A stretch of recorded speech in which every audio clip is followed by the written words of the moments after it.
The one point that all the great teachers, all down through history, have all agreed on, they've been in complete unanimous agreement on it, we become what we think about.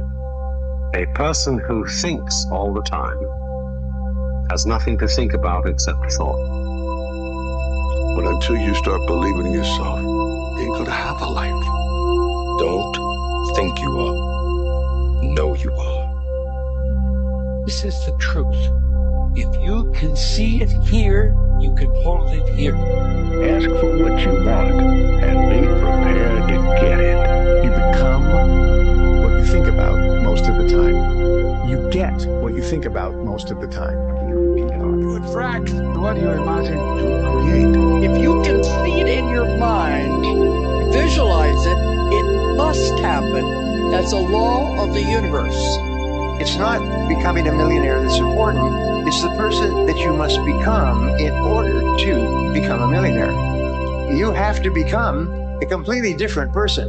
You have to develop character beyond 99% of the people in the world. You have to develop honesty and discipline and quality relationships and the willingness and the ability to work and set priorities and all kinds of stuff. Let me tell you something.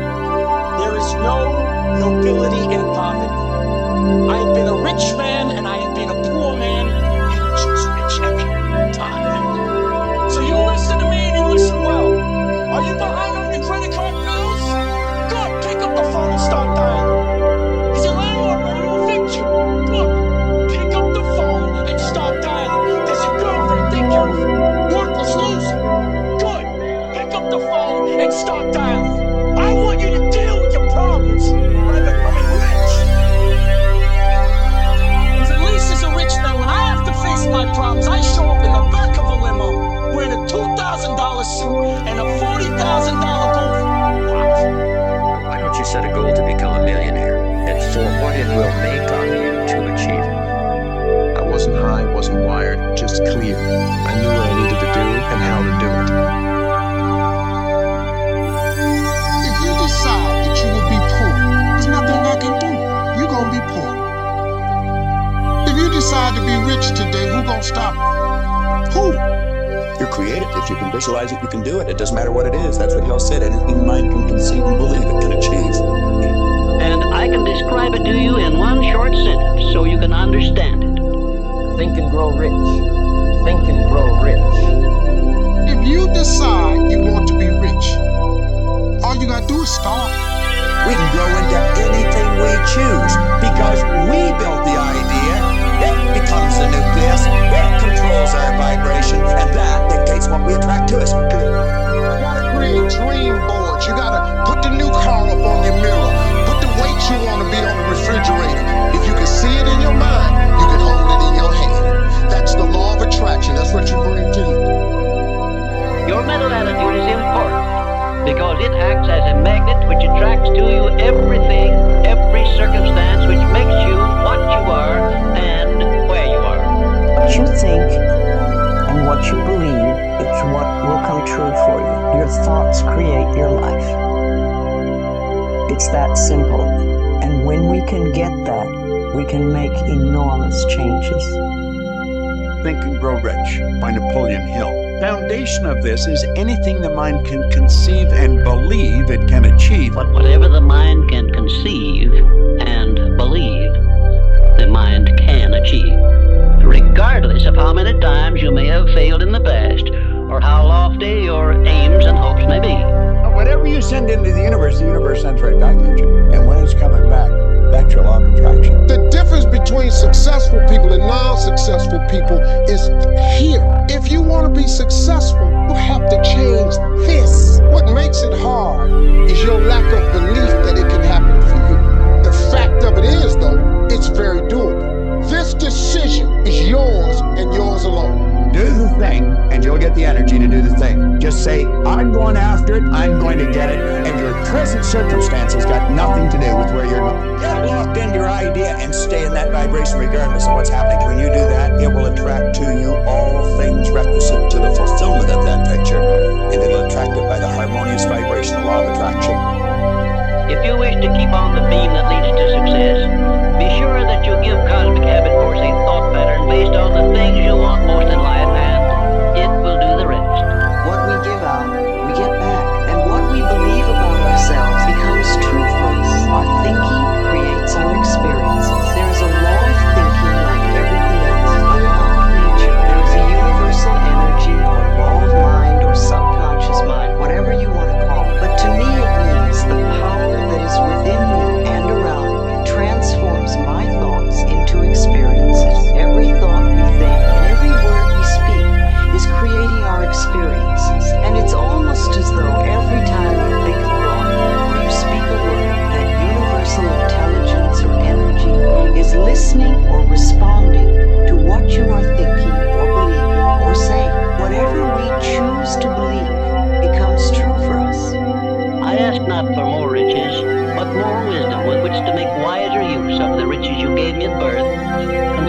my own mind to whatever ends I desire.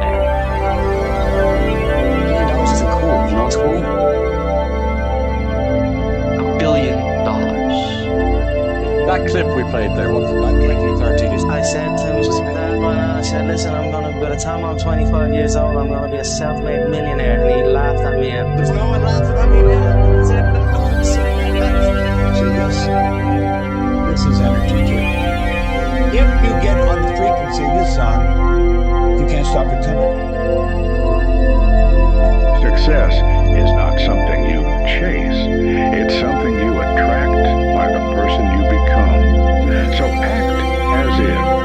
It's not pretending, it's preparing. We cannot attract anything in our life we feel separate from. We always desire things, we always want things, but when we're in the creative process, we cannot create from the lack of not having it. We have to create from the feeling of having it. The person now who's in that state where they're feeling like the event is already happening, they no longer want it. It's that feeling, the emotional, like you only look for it when you experience lack.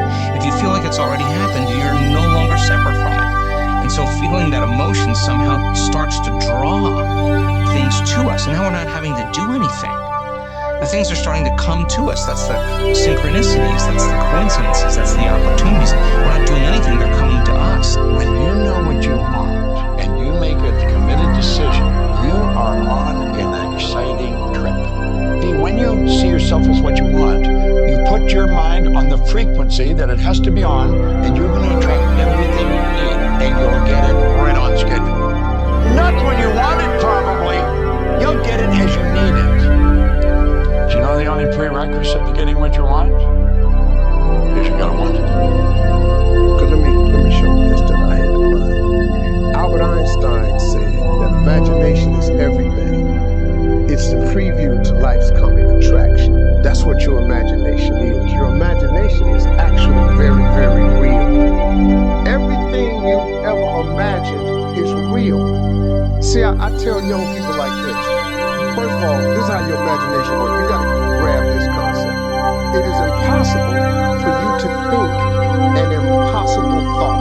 That is impossible. You can't think something that ain't possible. You ain't that smart. So if it's in your head, you gotta ask yourself, how did it get there?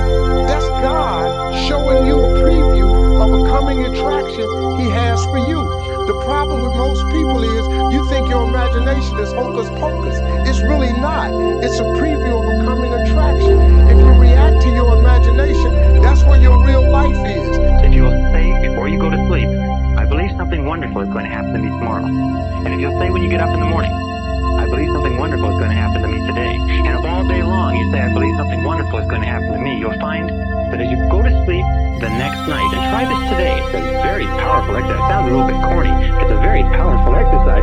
If you'll try it, you'll find that when you go to sleep, you will not be able to think of all the wonderful things that happen to you.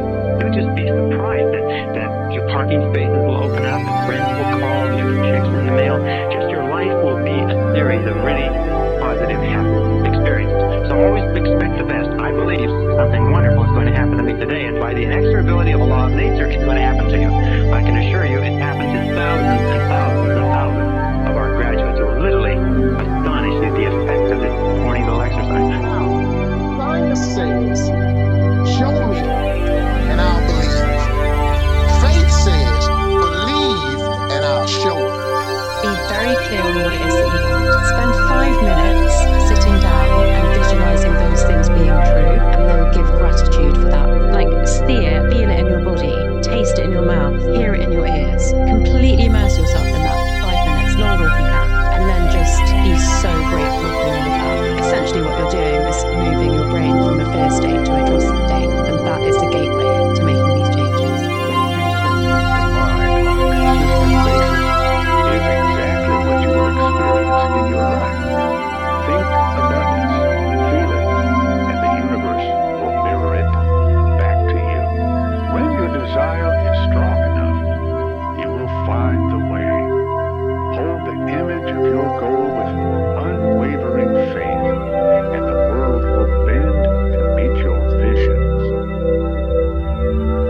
Clear picture in your head of something is going to happen, a clear belief in that it will happen no matter what.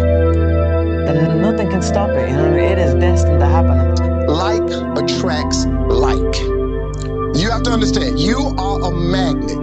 Whatever you are, that's what you draw to you. If you're negative, you're going to draw negativity. You're positive, you draw positive. You're a kind person, more people are kind to you. So you're like a magnet.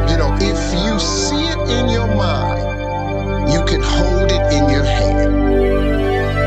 Our deepest fear is not that we are inadequate. Our deepest fear is that we are powerful beyond measure.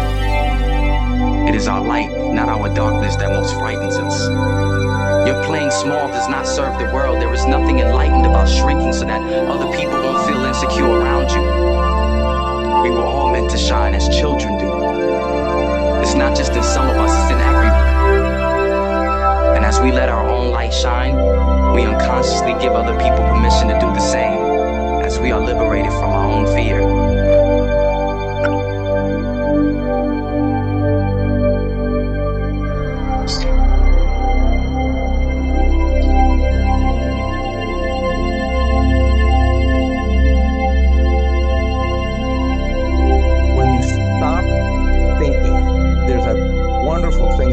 In the brain when we become nobody, no one, no thing, nowhere, and no time. That's the moment where we shut the mechanism down of thinking, and by focusing on nothing, on space, there is a recalibration of the nervous system back to more order, back to more wholeness, back to more oneness. And the closer you get to singularity, to source, to oneness, to wholeness, to absolute, whatever you want to call that, and you're creating from the field instead of from matter, every thought in the quantum produces a frequency. So the thought of your wealth in the quantum should produce the frequency or the feeling of abundance. And if you can experience the feeling of that ahead of the actual event, you're beginning to change information in the field. Keep doing that, thought objectifies and conditions reality. So you create a thought form, and in time, all of a sudden, you start having these synchronicities and these outcomes in your life. Gosh, it's so sad when somebody's in the right country and they got the wrong philosophy. Let me give you some examples on philosophy. It can get you from $5 an hour to $6 an hour. Here's number one. Wait for the government to change the minimum wage. If you wait long enough, sure enough, the government will change the minimum wage, let's say to $6 now. You say yes, but how long will it take? Answer, I'm sure much longer than you want to wait. Here's number two. Wait for the company to pay you $6 an hour. How often is the review? 6 months, 1 year, let's say you don't make it. Second year, say, well, that's a long time to go from 5 to 6. It is a long time. Here's the third philosophy. We call it the philosophy of demand. Using the philosophy of demand, you cannot get rich. I demand $6 or I won't work. Now, if you're by yourself, this is a risky philosophy.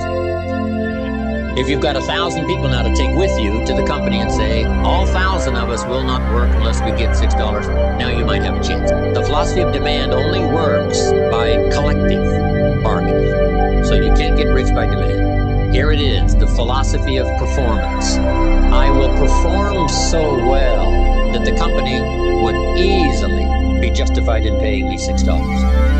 These are philosophies that follow. Your income is determined primarily by your philosophy. You don't have to be great to get started, but you have to get started to be great. There are things that you're going to be able to do that eye has not seen, ear has not heard. There are things that you have in you that you don't even know. But until you get outside of your comfort zone, you will never discover it. You have something special. You have greatness within you. But in order to manifest your greatness, you've got to put yourself in a perpetual state of discomfort. Yes, you got to challenge yourself. You got to raise the bar on yourself. You've got to get busy. You got to work your plan. Even if you've got a job right now, you got to work yourself out of it. You got to have an exit date where you say, hey, I've had it. It's time for me to do me, to pursue my dream, to work my plan, to implement the things that I want for myself and for my family and for my kids. And what is your legacy? What do you want to do for yourself? You can have, do, or be anything you want if it controls your mind. The law of attraction is basically saying whatever you focus on with energy and repetition is what you're going to tend to bring into your life. Most people don't realize that their thoughts are in the toilet. There are things like, I'm not good enough, it's not going to work out. All of these kinds of negative thoughts keep people shut down. They don't go for their dreams. What the law of attraction is teaching people is that you have a choice.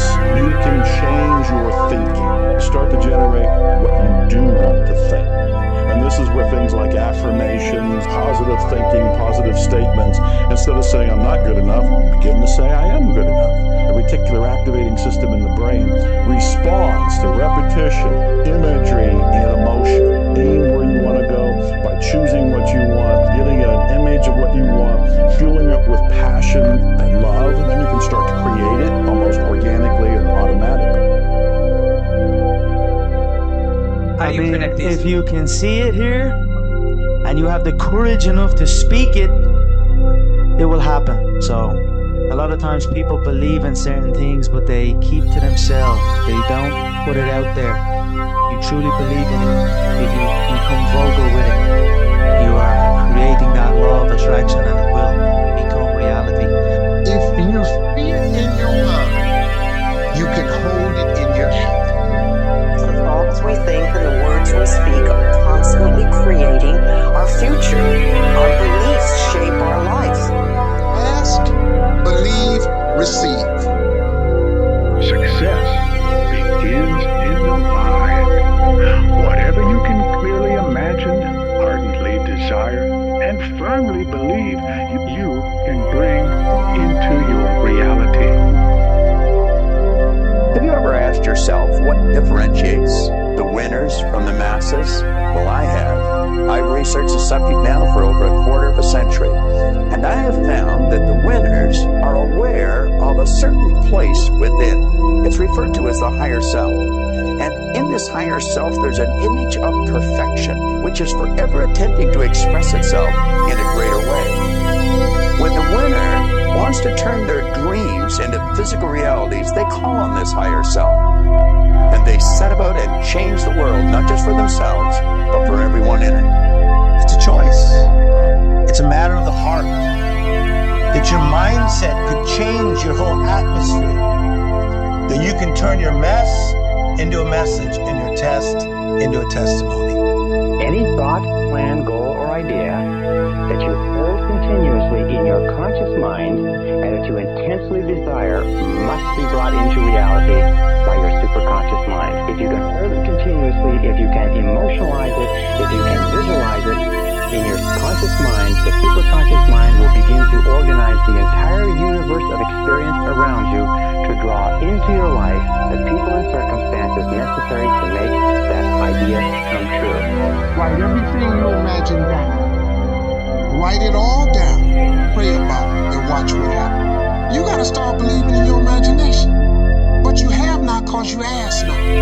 So if you see the vision, but you don't ask God for it, what you want him to do? He showed it to you. Faith without works is dead. So now you got to put in work. It's a law of the universe called the law of abundance, the law of attraction. You can have anything you want once you know what it is. One of the main lessons you come to Earth to learn is how to manipulate energy. Everything is energy. And you come to Earth to learn how to manipulate that, to be a master manifester. First, you have to know what you want. And a lot of people say, well, I need this, I want this. Those are the wrong words. In creating your reality, if you say, I need, I want, well, see, you're creating a lack. And you're putting it off by, I want it. No, the wording is, I have it. And you gotta believe it. Because if you can see it in your mind as already done, already happened, it must occur. That's a law of the universe. Use your imagination to bring the future and bring it into the present. That's what all highly successful people do. They see where they want to go, and then they act like the person they want to become. James Harber's advice. He said it's the actor's technique. Act like the person you want to become. Ask, believe, receive. So many people overlook this very simple quality. You don't have to figure it out. That's what freezes people. When you're trying to figure out your life all the way to the end, when you can't figure it out, it freezes you from trying it because you go, oh, well, I can't figure that out. Oh, I can't go over there because I don't know how. You don't have to know how. You have to ask, believe, and receive. That's as simple as it gets, folks. This is the truth. If you can see it here, you can hold it here. Yep, you can entertain the idea, you can cause it to move into form because you are in harmony or can be in harmony with the laws that govern your being. Thoughts are like drops of water. If you drop a drop of water on the table here, and it doesn't mean much, but if you keep dropping and keep dropping and keep dropping, the table becomes a wash, and then you get a puddle on the floor, and then you can get a little pond and a lake, and finally you can create an ocean. And with our own thoughts, we can drown in a sea of negativity, or we can float on the ocean of light. And it's up to us. The thoughts we think accumulate. And what sort of puddles are you standing in? Or are you up to here? Or are you up to here and trying to paddle? When we're willing to change our thinking, we can change our experiences. My name is Jordan Belfort. That's right. I'm a former member of the middle class, raised by 2 accountants in a tiny apartment in Bayside, Queens. The year I turned 26 as the head of my own brokerage firm, I made $49 million. Experts agree that in each of us, there are deep reservoirs of ability, even genius, that we habitually fail to use. You have perception, the will, memory, intuition, reason, and imagination. These marvelous tools. We can take our imagination and build an image in our mind of how we want to live. Block out what's going now. Don't let your present results have anything to do with this. Just what you want. And it's with your imagination that you will build it. Everything that we have, the camera that I'm speaking to right now, was first created in the mind of one individual. You already have within all that's required to attract literally whatever you want into your life. You can see it in your hand and hold it in your hand, because that is the frequency. Match the frequency of the good you desire. If you hold the dream in your mind and you don't let the outside world control you, you will attract everything that you need, and that space will fill in the way that we show. You have got to start expecting great things to happen for you in order for it to happen. It is the law of attraction. It is real. It is nothing fake about it. The Bible says a man is as he thinketh. If you live your life in expectations, that's what happens to you. If you live your life in despair, that's what happens to you. If you say all men are dogs, you're going to meet every last one of them. I'll never be rich, you won't. The moment you change the frequency that your tower emits, different things come back to you. The imagination is the miraculous, inconceivably powerful force the world has ever known. Now, the imagination is the mental faculty out of which visions arise. Visions. Pictures that we build in our mind. Most people don't use their imagination constructively. Most people use their imagination destructively. They imagine what they don't want. We've got to consciously and deliberately imagine what we do want. If we will take and sit down with a pen and ask ourselves, what do I really want? And write it down. And then make a written description of it in the present tense. Writing causes thinking. Thinking creates an image. And you get these images going, you're building a vision in your mind. It's the visionaries that change the world. Think of that. The fact that I can sit and look into this camera, and you can sit and look at me on your phone, or on your TV, or on your laptop. That was the result of something. The most important thing in the world is what you believe about yourself. That's the most important thing. Your entire experience is fabricated out of what you believe about yourself. You know, I used to get down on my knees and pray all those nice little Sunday school prayers for years.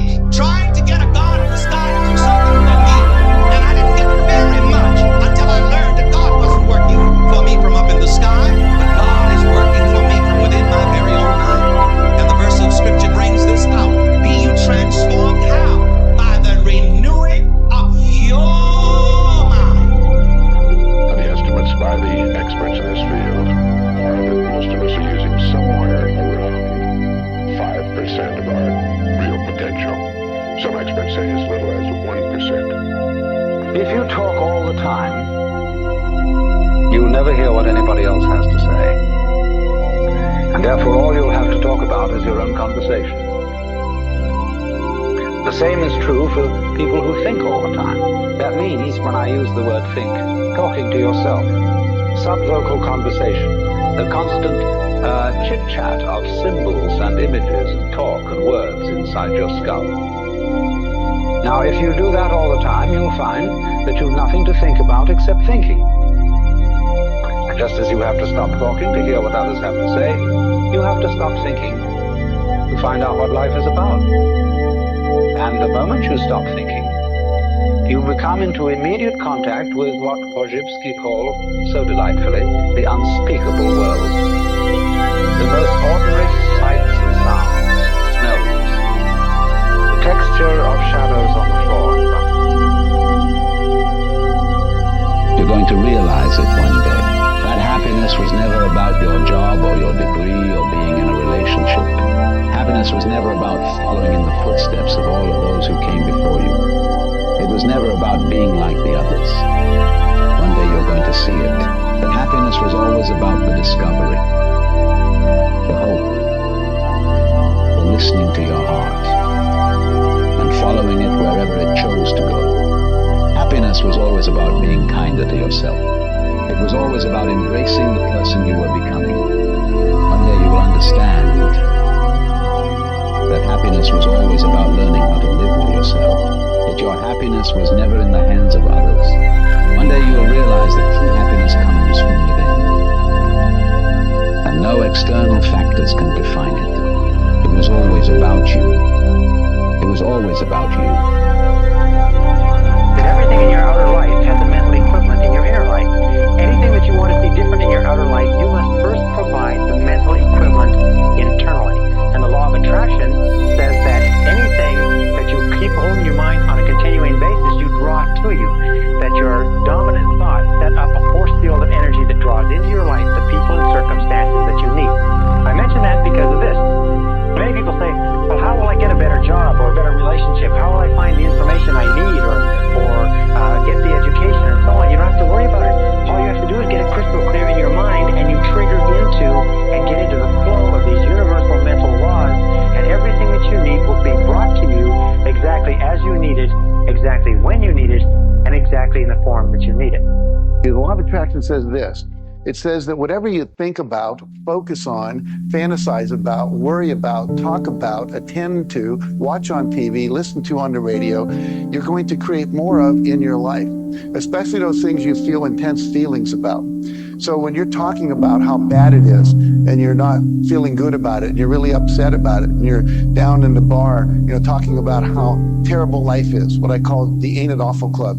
People go there after work to the Ain't It Awful Club and complain about how miserable their life is. And when you do that, what happens is you actually create more of that because you're sending out a vibration. And that vibration is your thoughts and your feelings that are the result of those thoughts. And so we have to become conscious of our thoughts. We have to become conscious of our feelings. We have to become deliberate thinkers, deliberate creators. The law of attraction is considered by many to be one of the most important laws of human existence. In this, you will always attract to yourself, positive or negative, people and circumstances that harmonize with your dominant thoughts.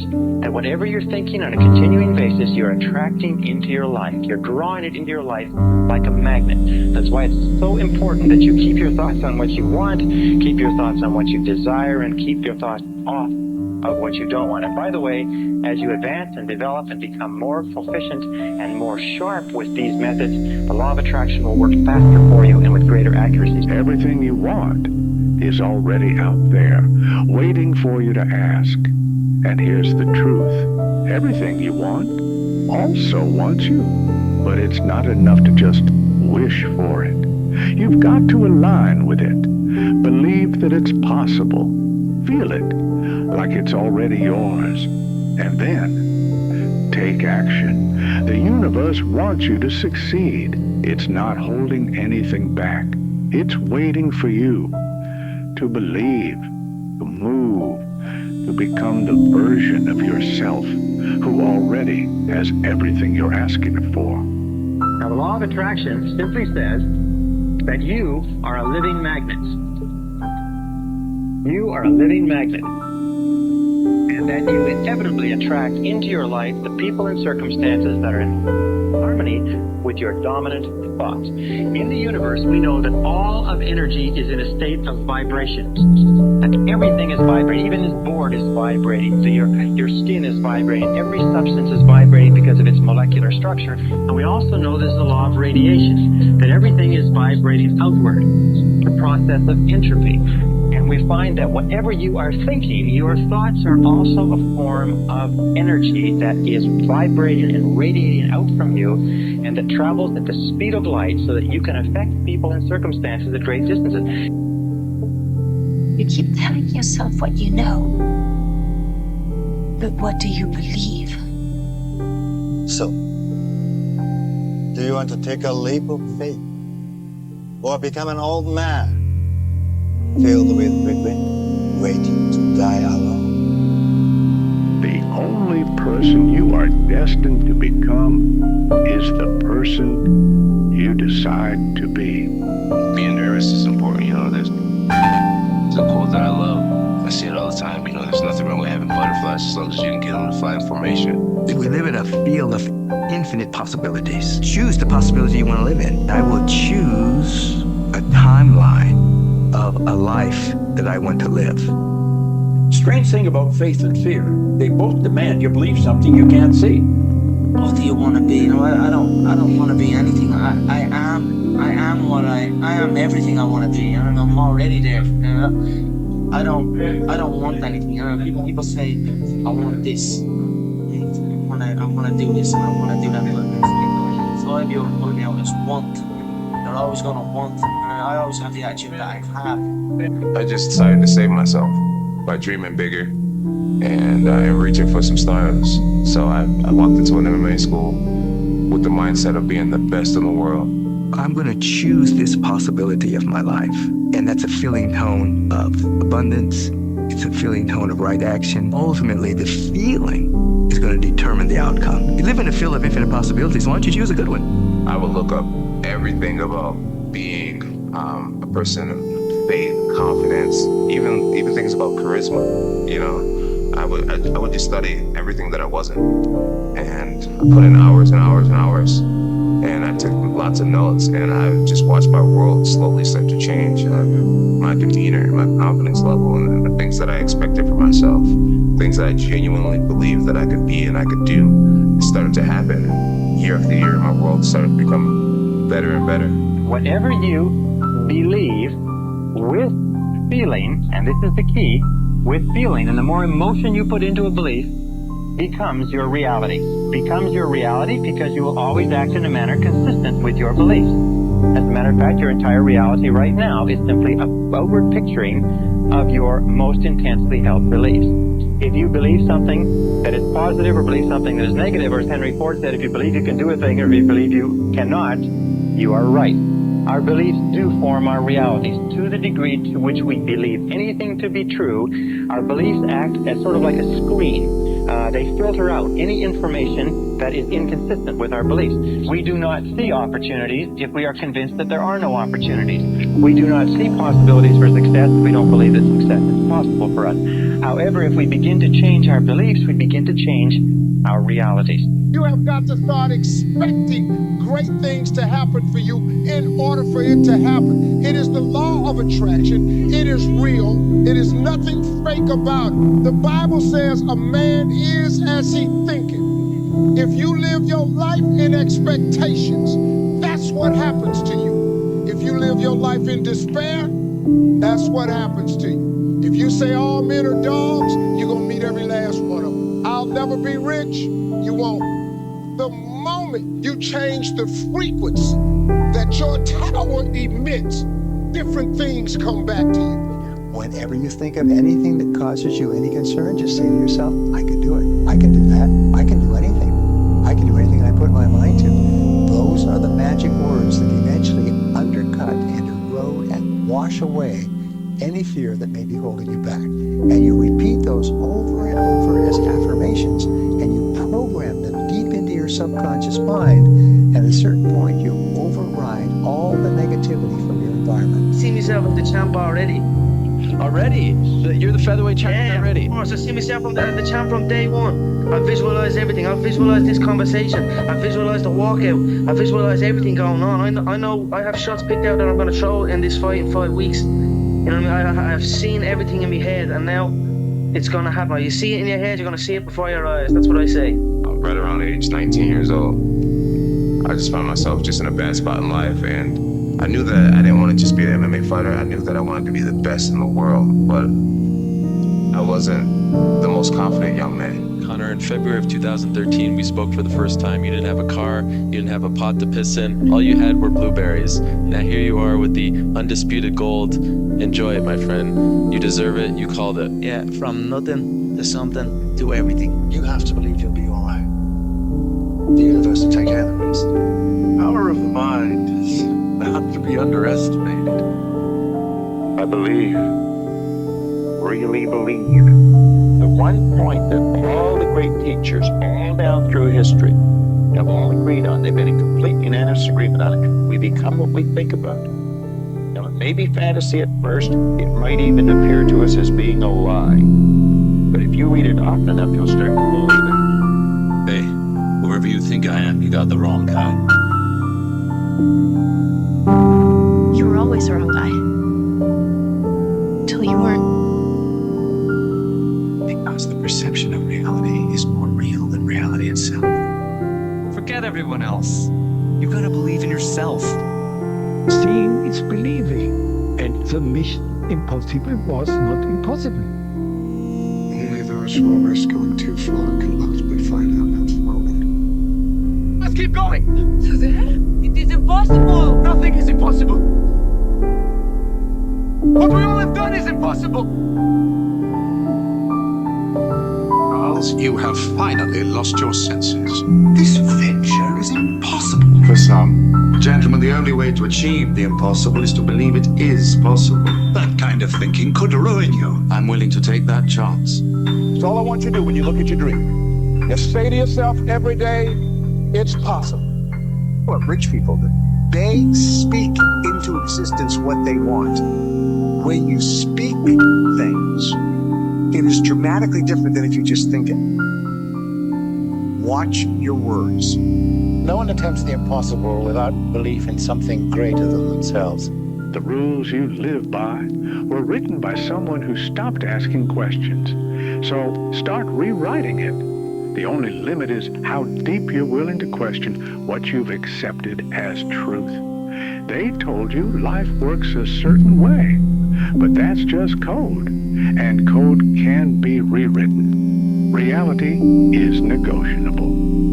He's a city with an ordinary life, but he has a genuinely extraordinary sense of self, a massive self-belief and a belief that extends his own reality to whatever he wants it to be. Months, years and years, and when you go to rest, you have this self-belief that you can win. Impossible. Nothing is impossible. Wealthy people broadcast what they want, their desires in life, their goals, on the wealth wave, on the billionaire brainwave. If you do that, that's the secret to manifesting. I'm going to show you how to do it. I recorded a show about a year ago.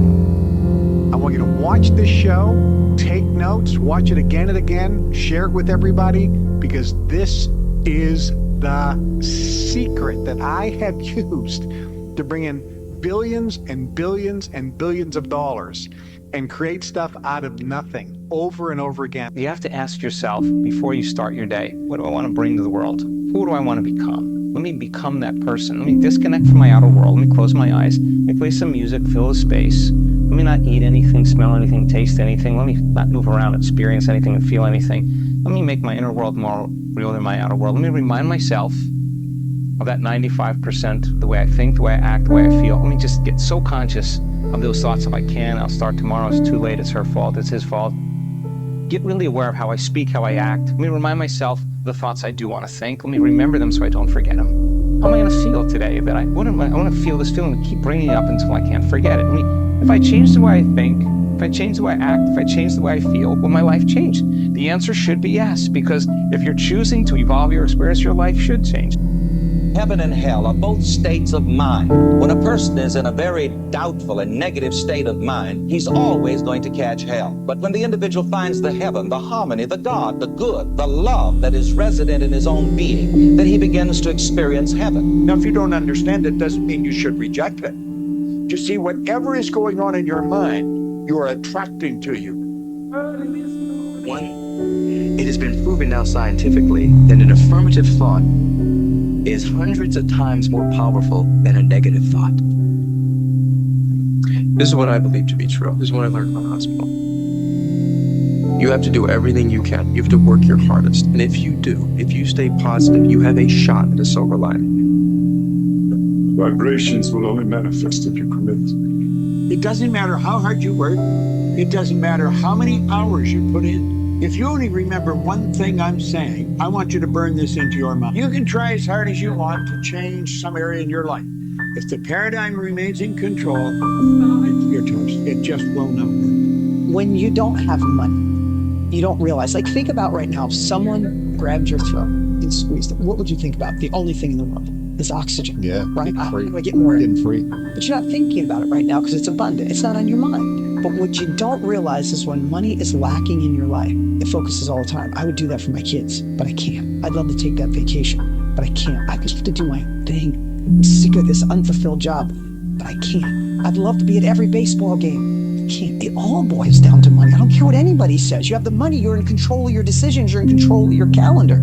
Be you transformed by the renewing of your mind. In other words, you change your conditions by changing your self-image. If you see yourself as a person who is in a vale of tears and under conditions and circumstances, that's the way you will be until you change your mind. Also, one of the techniques that I teach is called visualization. It teaches the person to see himself being, doing, and having the good which he desires. And the Bible says where there is no vision, the people perish. And it simply means that if you cannot see yourself in a better condition, you will die in the terrible condition that you're in. So I didn't realize I spent so much of my life with the throat being choked, but it was money. And I watched that's how my parents lived. I can't go to the baseball game. I can't put the window in the back of the car. We got to get evicted from this trailer because we don't have what? We don't have money. Well, I'd love to say that we live in this perfect world that you don't need money to have choices in your life, but in most cases you don't. Questions are the answer. If you want a better answer, you need to ask a better question. So when you ask for something, whether that's for a goal, whether that's for permission, whether that's for love, you need to be asking the world for what you want. You make the demand, you make the request, and the universe then conspires to bring the things that you want. I'm going to get myself a big mansion in Las Vegas. I'm going to get the soft top cars. I'm going to bring my whole team out. I'm going to spoil them and give them this life. Big steaks that size. We're eating every single night each. We're eating good. We're living good. It's human nature. Some people will sit and take positivity from that. They will look at that and take inspiration and inspire. It will inspire them to go and push for that. Others will shell up and critique it and be negative towards it. But one thing is for sure, those people will stay where they are. The people who take inspiration from it will rise up and also one day experience that life. So this is human nature. Some go one way, some go the other way. But most people are thinking about what they don't want, and they're wondering why it shows up over and over again. You become what you think about most of the time. We all should think that we're great. There's no reason for you to not think that you're great. If you don't think you're great, ask yourself why. Why don't you think the highest of yourself? When you do, people have no choice but to follow suit. A lot of people, they base it on their past. They base it on the life that they've experienced up until this moment. I don't know what you're going through right now. I don't know if you're in tough pain, going through a divorce, going through a bankruptcy. You feel like you're too old.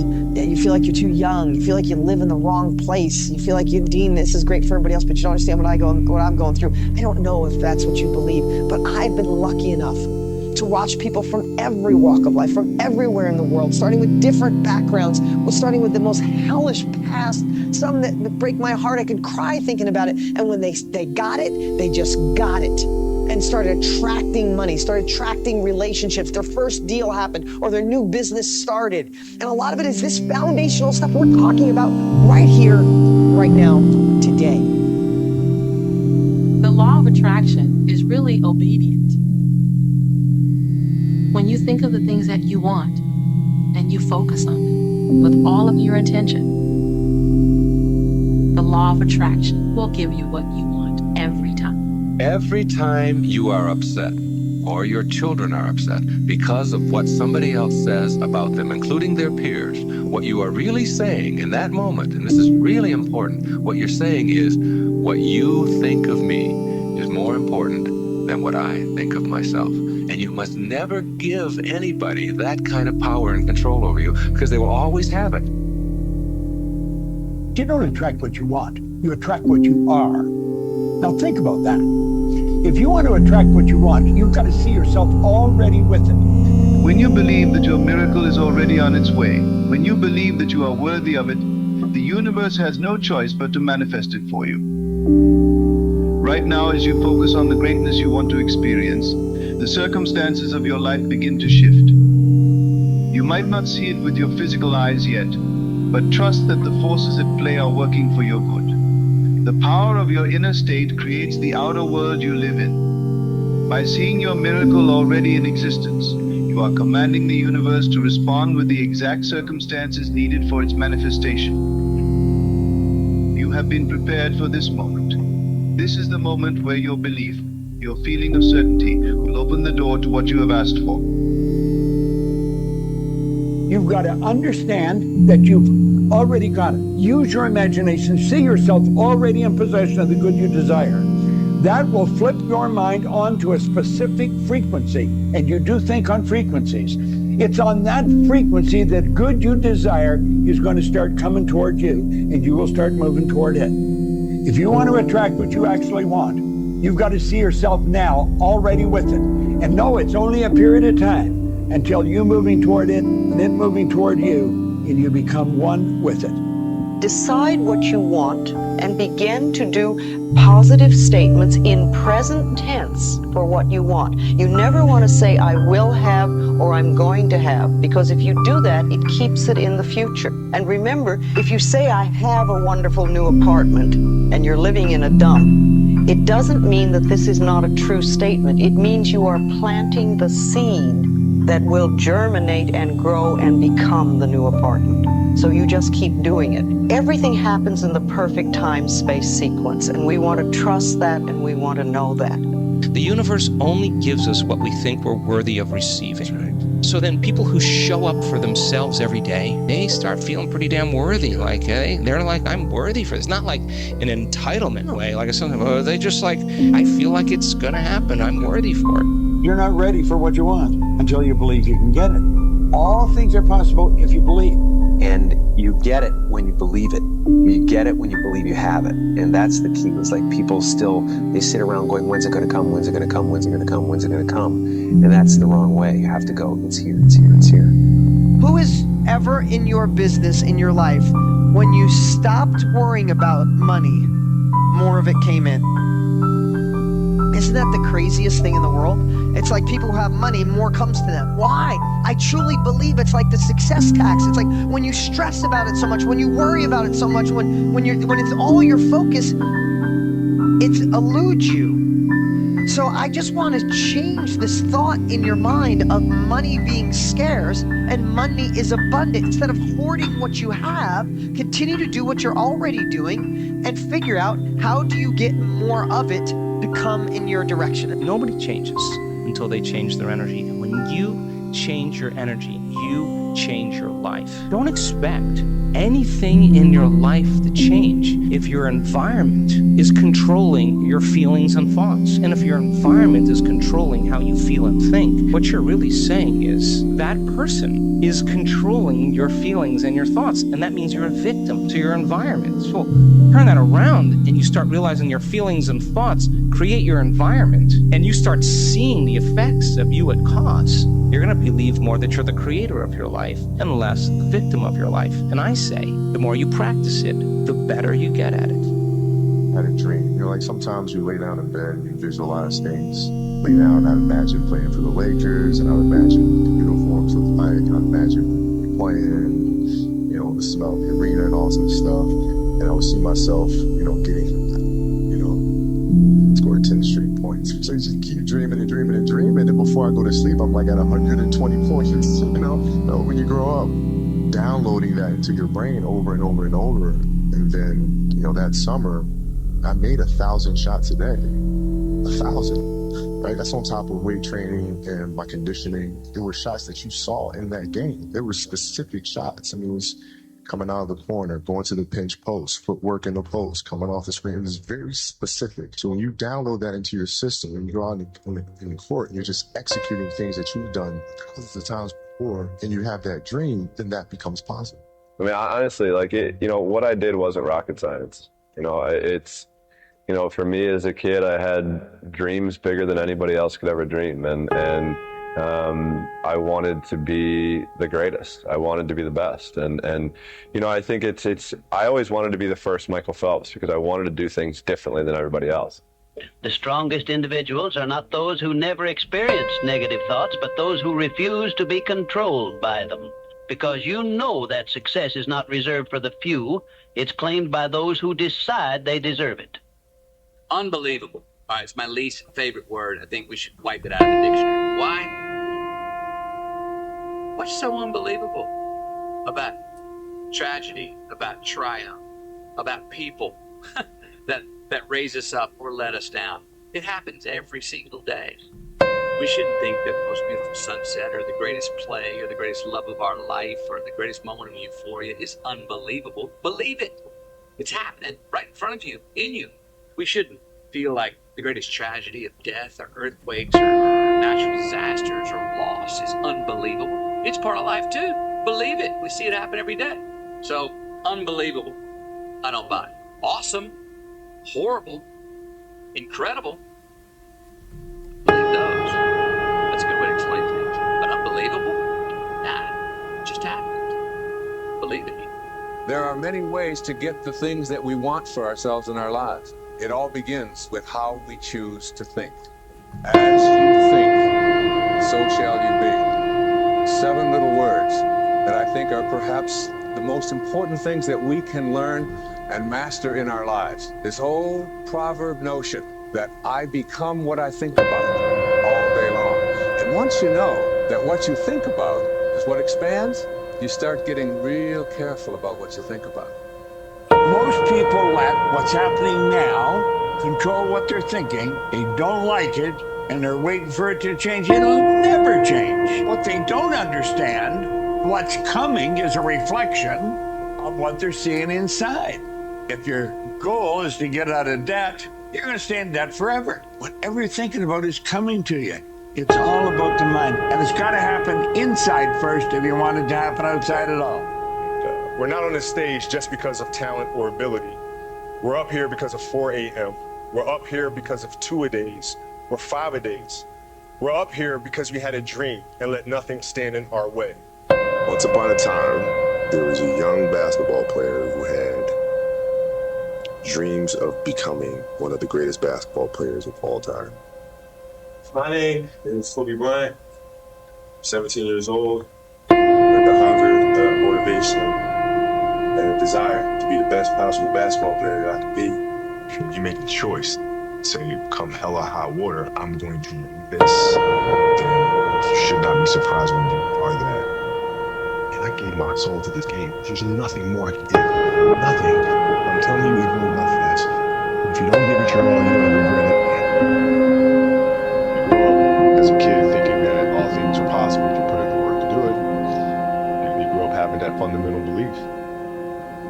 And what I'm talking about is moving your mind into a higher vibration, developing a higher consciousness, and you can literally attract all the good that you want. You see, money is literally attracted to us, or it's repelled.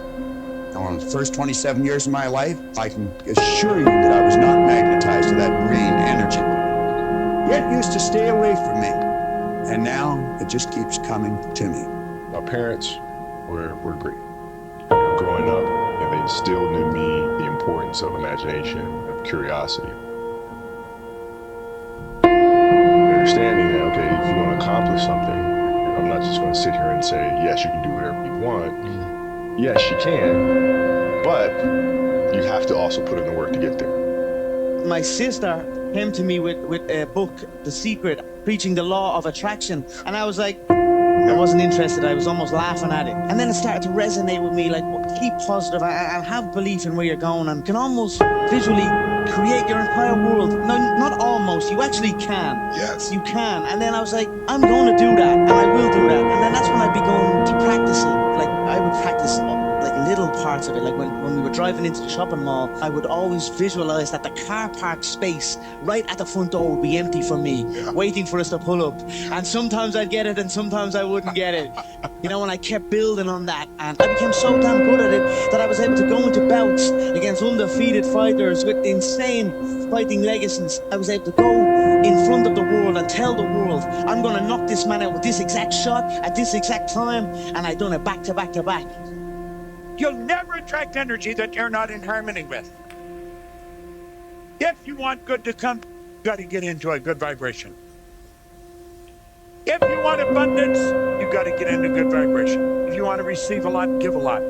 Give expressions of gratitude many times daily for having received that which you want, even before you actually get physical possession of it. Possession starts first in the mind. Please remember this. Third, keep your mind open for hunches from within. And when you are inspired to action, do not wait, but move on your own personal initiative at once. Remember, there can be no application of applied faith without action. Fourth, when overtaken by defeat, as you may be many times, remember that man's faith is tested many times before he is crowned with final victory. And accept your defeat as nothing more than a challenge to keep on trying. Know what you want and believe that you can and will get it. What do we mean, law of attraction? Listen, it's all about induction and resonance. Induction and resonance. That's what it's all about. You attract it, it resonates with you, you become a bigger whatever. A bigger complainer or a bigger success. She said, if you want a thing in life, you must believe, and it will come. You must believe it too. I'm a big believer that you should only listen to somebody or take advice from people who have bigger dreams for your life than you do. And I think most people don't have bigger dreams for you, which just means that for me, like, their advice isn't valid. All that is right in this world, your verdict, you must believe it. You must believe it. Repeated thoughts wear a kind of psychic groove in the mind. A groove that gets deeper with every repetition. You see what that means? When you think you can, and you tell yourself you can, and you tell other people that you can, you've made a groove in your mind, psychically. And every time you do that, the groove becomes deeper until ultimately you can. That is the way it goes. Let me give you a little known fact today that will increase your effectiveness in anything you do. And while this has long been known by the most successful people of the world, it seems to have escaped the great majority. The secret is to get and hold fast in your mind the mental image of the person you would most like to be. Then in every situation you act and talk as you feel that person would. You make the kind of decisions you think that person would. This is the way to constantly grow into a better, more effective person. You immediately begin to act with more confidence, and confidence is the first step to accomplishment. As your accomplishments begin to grow, real confidence slowly takes the place of the part you've been playing. Day by day, you can grow into the image you hold in your mind. If you doubt this, try it for 30 days and watch what happens. You've got nothing to lose, though. The time is going to pass anyway. Why not put it to work, becoming the person you most want to become? Act as if nothing affects you. Because once your emotions belong to the world, your power is no longer your own. They will test you. They will provoke you. But a mind anchored in purpose cannot be moved. Lincoln lost more elections than most men have dreamed, but he never blinked. Edison failed thousands of times and called each one a lesson. Giants walk through fire and don't flinch because their vision burns hotter than the flames. You must master stillness in chaos. Train your mind to hold the image of who you're becoming, even when life shakes your foundation. Discipline your emotions. Guard your energy. Move with calm. Speak with clarity. Act with unbreakable intent. Not because you're numb, but because you are focused. Because nothing outside of you is stronger than the decision within you. And when the world can't shake you, it has no choice but to follow you. But the truth is, I'm really in pursuit of greatness. Now, people don't usually talk like that, but I want to be one of the greats. I'm inspired by the greats. I'm inspired by the greats here tonight. I'm as inspired by Daniel Day-Lewis, Marlon Brando, and Viola Davis as I am by Michael Jordan, Michael Phelps, and I want to be up there. So I'm deeply grateful to that. This doesn't signify that, but it's a little more fuel, it's a little more ammo to keep going. Thank you so much. I saw a couple days ago you described yourself as the best defender ever. Can you talk about why you have that kind of conviction about your place on the all-time list and where Kawhi Leonard ranks for you? I think as a competitor, if you're trying to do something meaningful, if you don't have the mindset that you're the best ever, you've failed already. So if you don't have the mindset that you are the best reporter ever, then you already failed. But before you can ever reach anything, you have to believe it. You don't just mistakenly become great at something. It's impossible! You know my views on that word, Mr. Bell. The only way to achieve the impossible is to believe it is possible. Our work here is done. Listen, this is to anybody who's watching this. Subscribe to Inspired by Gloria. Period. Oh, you make it sound so easy. I wish I wasn't so scared. George, there's nothing to be scared of. All it takes is a little self-confidence. You know, if you put your mind to it, you can accomplish anything. Always remember, your focus determines your reality. Around 2010, 2011, I went through this huge spiritual thing where I became obsessed with the power of the mind. Meditation, visualization, and just realizing how powerful our minds actually are, like how we really do paint our world with our thoughts and our level of self-belief.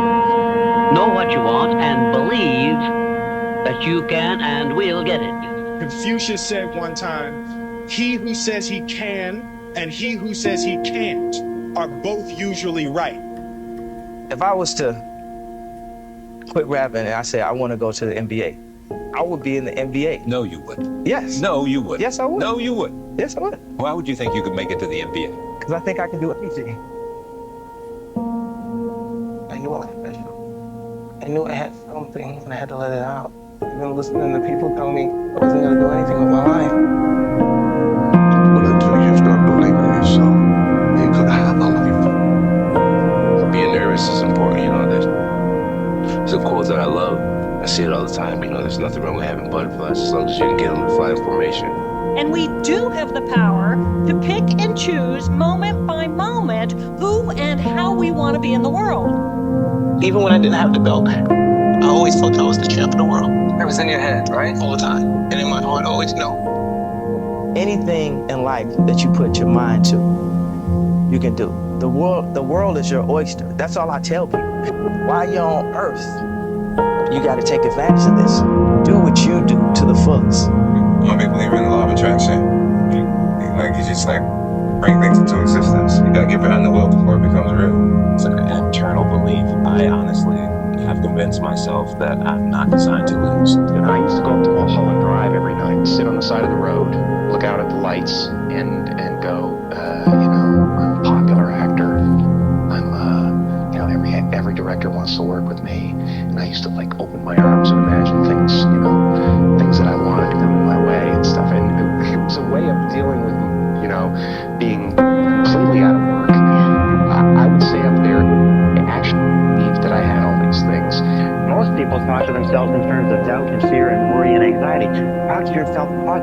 do it, I can do it, I can do it, I can do it. Just repeating, I can do it over and over again.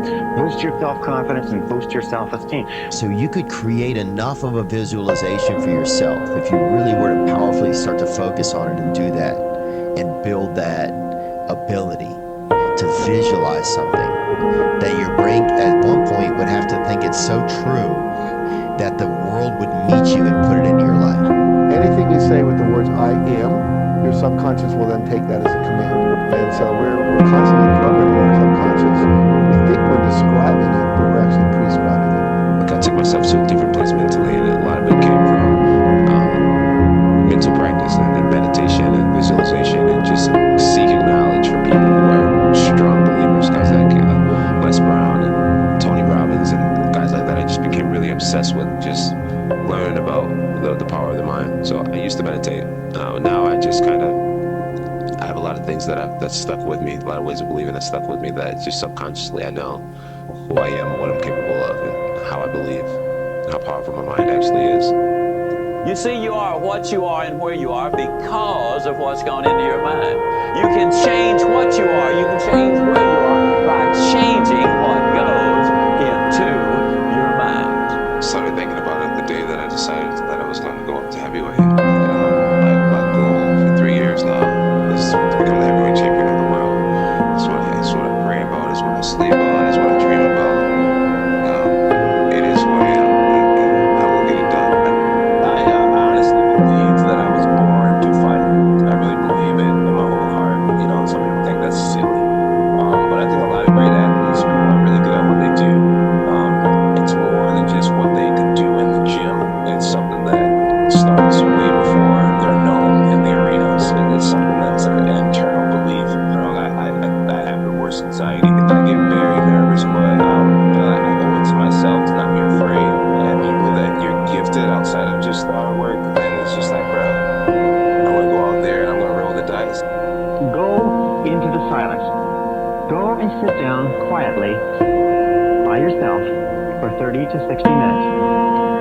30 to 60 minutes. Most people in our society have never sat quietly for 30 to 60 minutes in their entire lives. And I will tell you this method works 100% of the time. That any problem that you have, any difficulty, any challenge, any goal that you want to accomplish, if you go into the silence quietly and then listen to the still small voice within. The still small voice within. This is the key. You will find that at certain points, probably at about 25 to 30 minutes, your mind will go completely clear, and then a flow of ideas will start to flow into your mind. You'll feel energy welling up inside you, and at a precise moment, as you sit there in complete silence, the mind will go clear, and bam, exactly the answer you need will come at exactly the right time. Support's going to be, when UFC 200 rolls around in Warren, what do you think you're going to say? So now you're throughout, then you're surrounded by ultimate champion, and I embrace what it is that I've born, so I'm just excited to be a part of it. I'm blood pride. 98% of the people in our Western civilization have a picture of themselves which is so narrow and so shallow that it literally bears no resemblance to the real person who is there. So many people have been told so many times what they cannot do that they have no idea what they can do. Now, fear is going to be a player in your life, but you get to decide how much. You can spend your whole life imagining ghosts, worrying about the pathway to the future, but all there will ever be is what's happening here and the decisions we make in this moment, which are based in either love or fear. So many of us choose our path out of fear disguised as practicality. What we really want seems impossibly outrageous and ridiculous to expect, so we never dare to ask the universe for it. My father could have been a great comedian, but he didn't believe that that was possible for him, and so he made a conservative choice. Instead, he got a safe job as an accountant.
visions arise. Pictures that we build in our mind.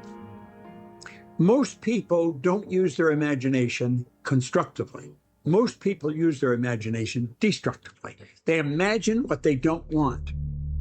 We've got to consciously and deliberately imagine what we do want. If we will take and sit down with a pen and ask ourselves, what do I really want? Vision. Vision is going to direct your life if you let it. Use it constructively. See what you want. Don't spend any time thinking of what you don't want. When you get a picture in here, make it big, make it beautiful. You'll be glad you did. Whatever you're pursuing in the world, whether it's tennis, sports, or anything else, you know, I was a 7-year-old dreaming that I could win Wimbledon and become #1 in the world one day. As I said, I'm beyond grateful and blessed to be standing here with so many incredible achievements. But one thing is for sure, I feel that I had the power to create my own destiny. I try to visualize every single thing in my life, not only believe it, but really feel it with every cell in my body. And I just want to send a message out there to every young person. Be in the present moment, forget about what happened in the past. Future is something that is just going to happen. But if you want a better future, you create it. Take the means in your hands, believe it, create it. Where you place your attention is where you place your energy. So people do the best with what they think is available. That's my belief. And if you're unaware that you can control your emotional states, you'll rely on something outside of you to do that, whether it's a computer game, whether it's a Netflix show, whether it's a drug, whatever it is that you need to make that feeling go away. You're dependent on your outer world. And I think that's a hypnosis, that's conditioning. Faith based on understanding is what moves mountains, and it will move any mountain. It'll change your life. It'll make your life be everything it's supposed to be. The doubt and the worry causes fear, and the fear causes anxiety. The anxiety is the fear being expressed. Whatever's impressed must be expressed. Well, when you impress understanding upon the subconscious, you develop an emotional state called faith. There's a feeling of strength inside you. You know that you're working with an infinite power that operates in an orderly manner. And so you move into a state of vibration called well-being. See, well-being's expressed, and that expression leads to acceleration. It picks up speed. Good things start to happen. It starts to get better. And you know what else happens? You start to attract things to you. You attract good things to you. And you know why? Because you're at ease. You have consciously and deliberately put every cell in your body into a relaxed state. I already know what's going to happen. The difference between me and you is that you need to see to believe. I first of all believe and then I see. That's the difference between us. History has proven that those who dare to imagine the impossible are the ones who break all the human limitations. The universe is going to get out your way. For me, I want to represent possibilities. I want to represent the idea that you really can make what you want. It's our intention. Our intention is everything. Nothing happens on this planet without it. Not one single thing has ever been accomplished without intention. See, we have to continually do this. Beware of the thief on the street that's after your purse. But also beware of the thief in your mind that's after your promise. I believe that I can create whatever I want to create. If I can put my head on it right, study it, learn the patterns, and I feel very strongly that we are who we choose to be. I want to be an idea, you know? I want to represent an idea. I want to represent possibilities. I want to represent magic, right? That you're in a universe and 2 + 2 = 4. 2 + 2 only equals 4 if you accept that 2 + 2 = 4. 2 + 2 is going to be what I want it to be. Like there's a redemptive power that making a choice has. My name is Conor McGregor and I live in Lucan. I'm a professional MMA fighter with a record of 4-1. I'm an up-and-coming fighter, and without a doubt, you will see me on the UFC in the near future.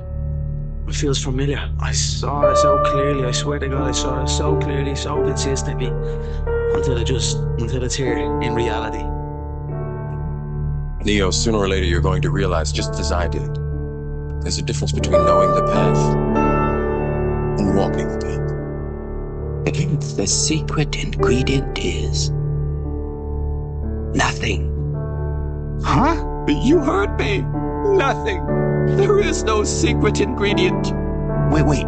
It's just plain old noodle soup? You don't add some kind of special sauce or something? Don't have to. To make something special, you just have to believe it's special. There is no secret ingredient. And make no mistake, I'm setting up to be the greatest of all time. I will go down as the greatest of all time.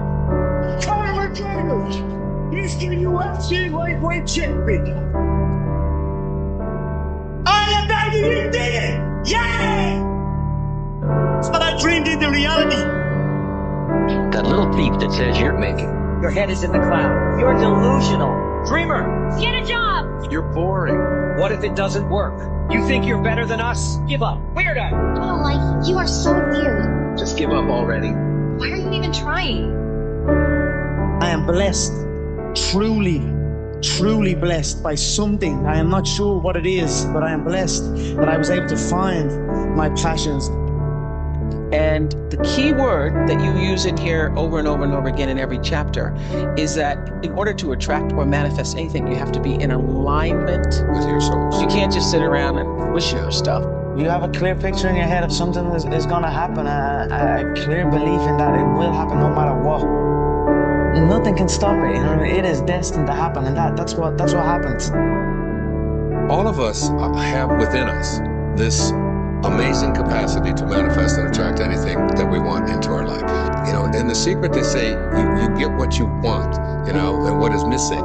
And what has come to me is that you say, I will attract into my life what I am, not what I want.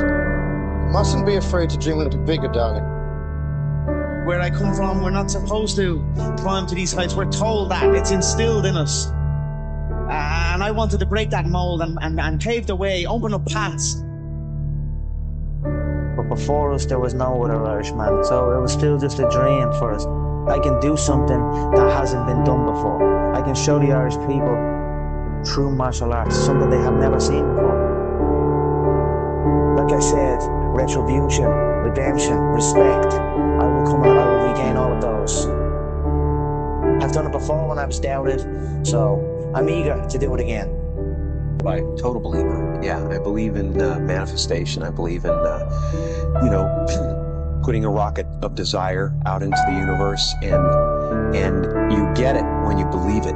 You get it when you believe you have it, and that's the key. It's like people they sit around going, when's it going to come? When's it going to come? When's it going to come? When's it going to come? And that's the wrong way. You're facing the wrong way. You're facing away from it. You have to go, it's here. It's crazy how things just form, dreams just form into reality. I'm not supposed to do it, but I'm going to do it, and I'm going to outwork everyone that says I cannot do it, and that's what I did, and that's how I rose up. Our intention is everything. Nothing happens on this planet without it. Not one single thing has ever been accomplished without intention. The universe is listening to everything you say and everything you think and saying, okay, you can get that. So then it starts to bring you in and bring things into you. And I know this sounds far-fetched, but it's amazing how it works. If you do a good general positive statement for yourself, the universe will figure out how to manifest that. How to bring that about in your life. So things could happen that you wouldn't expect at all, but they will happen. You can have anything you want if you want it badly enough. You can be anything you want to be. Anything you set out to accomplish will be home to that desire with singleness of purpose. Listen to me now. A belief is a feeling of certainty about what something means. You can feel certain about something that's not true, and it'll control you. So our beliefs control what we think, what we feel, what we see, what we experience. And we all have some limiting beliefs. But whatever belief you have, it controls you. Whether you believe you can or whether you believe you can't, you're right. It's a beautiful feeling when preparation meets opportunity. You know, nothing is impossible. You know what I mean? You can achieve anything. All that matters is how you see yourself. If you see yourself as the king, you know what I mean? You see yourself with all the belts and all everything. And no matter what no one else says, as long as you see that and really believe in it, then that's what's going to happen. You know, you ever hear the term, you gotta fake it till you make it? You know, I used to drive a broke down banger of a car, and in my head that was a Ferrari. So I was able to almost, you know, just believe it into reality. In 2017, Charles Leclerc lost his father, and in his final days, he told his father a white lie, that he'd made it to Formula One, that he'd signed the contract. It wasn't true then, but his driving has made it true now, and look what he's done with the opportunity. The grandstands he saw built as a kid growing up now rise for him. And for the first time in 93 years, this fabled race is won by one of their own. Charles Leclerc wins the Monaco Grand Prix to achieve his dream. We won it! Finally!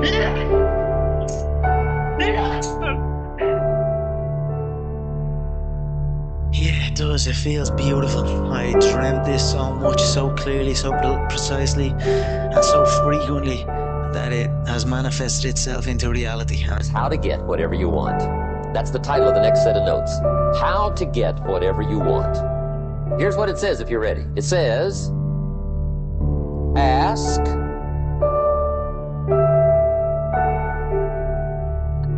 that's it. End of notes. Ask. If there's one art in life to learn extremely well, that's got to be one of them. The art of asking. What does ask mean? Ask means, what do you want? I have been feeling like the UFC world champion since the day I arrived here. Did you have faith maybe back then that your time would come and that you would be able to explode onto the scene as you had? If I didn't, it wouldn't have happened. Why is it that people are successful? It's simply this. To them that hath shall more be given, and from him who hath not, even that which he hath shall be taken away. What it means is simply this. The rich get richer, the poor get poorer. Why? It's because the rich think about wealth and affluence all the time. And what do the poor think about? The poor think about lack, loss, and limitation, risk, danger, fear, failure all the time. So if you want to unlock your potential, if you want to go straight to the stars, you have to use the law of substitution to keep your mind on what you want. Use the law of concentration to dwell continually on the results you desire. Be solution-centered rather than problem-centered. Be goal-centered rather than loss-centered. And the law of subconscious activity will begin to adjust your words, your actions, your feelings, your emotions, and everything to the point where you will draw into your life the people and circumstances that will harmonize with it. See, you've got to be better than a good worker. You've got to be a good asker. Now, let me give you 3 key points on asking and receiving. This can do it. Number 1, asking is the beginning of receiving. Asking starts a unique process, mental and emotional. I don't even know how it works. All I know is it works. It's like pushing a button and all this machinery starts working. I don't know how. It just works.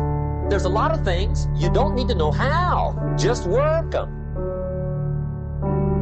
Some people are always studying the roots. Others are picking the fruit. I mean, it depends on what end of it you want in on.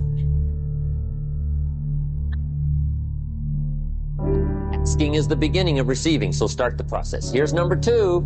Receiving is... Man, I got 2 questions for you. What do you do and how do you do it? I'm a stockbroker. Stockbroker? Oh. Had to go to college to be a stockbroker, huh? You don't have to. Have to be good with numbers and good with people. Oh, stockbroker. Yeah. Not an astronaut. Don't ever let somebody tell you you can't do something. Not even me. All right. I thought I'd wear a shirt today. Being the last day and all. Thank you. We appreciate that. Wear one tomorrow, though, okay? Because tomorrow is going to be your first day. Would you like that, Chris? Yes, sir.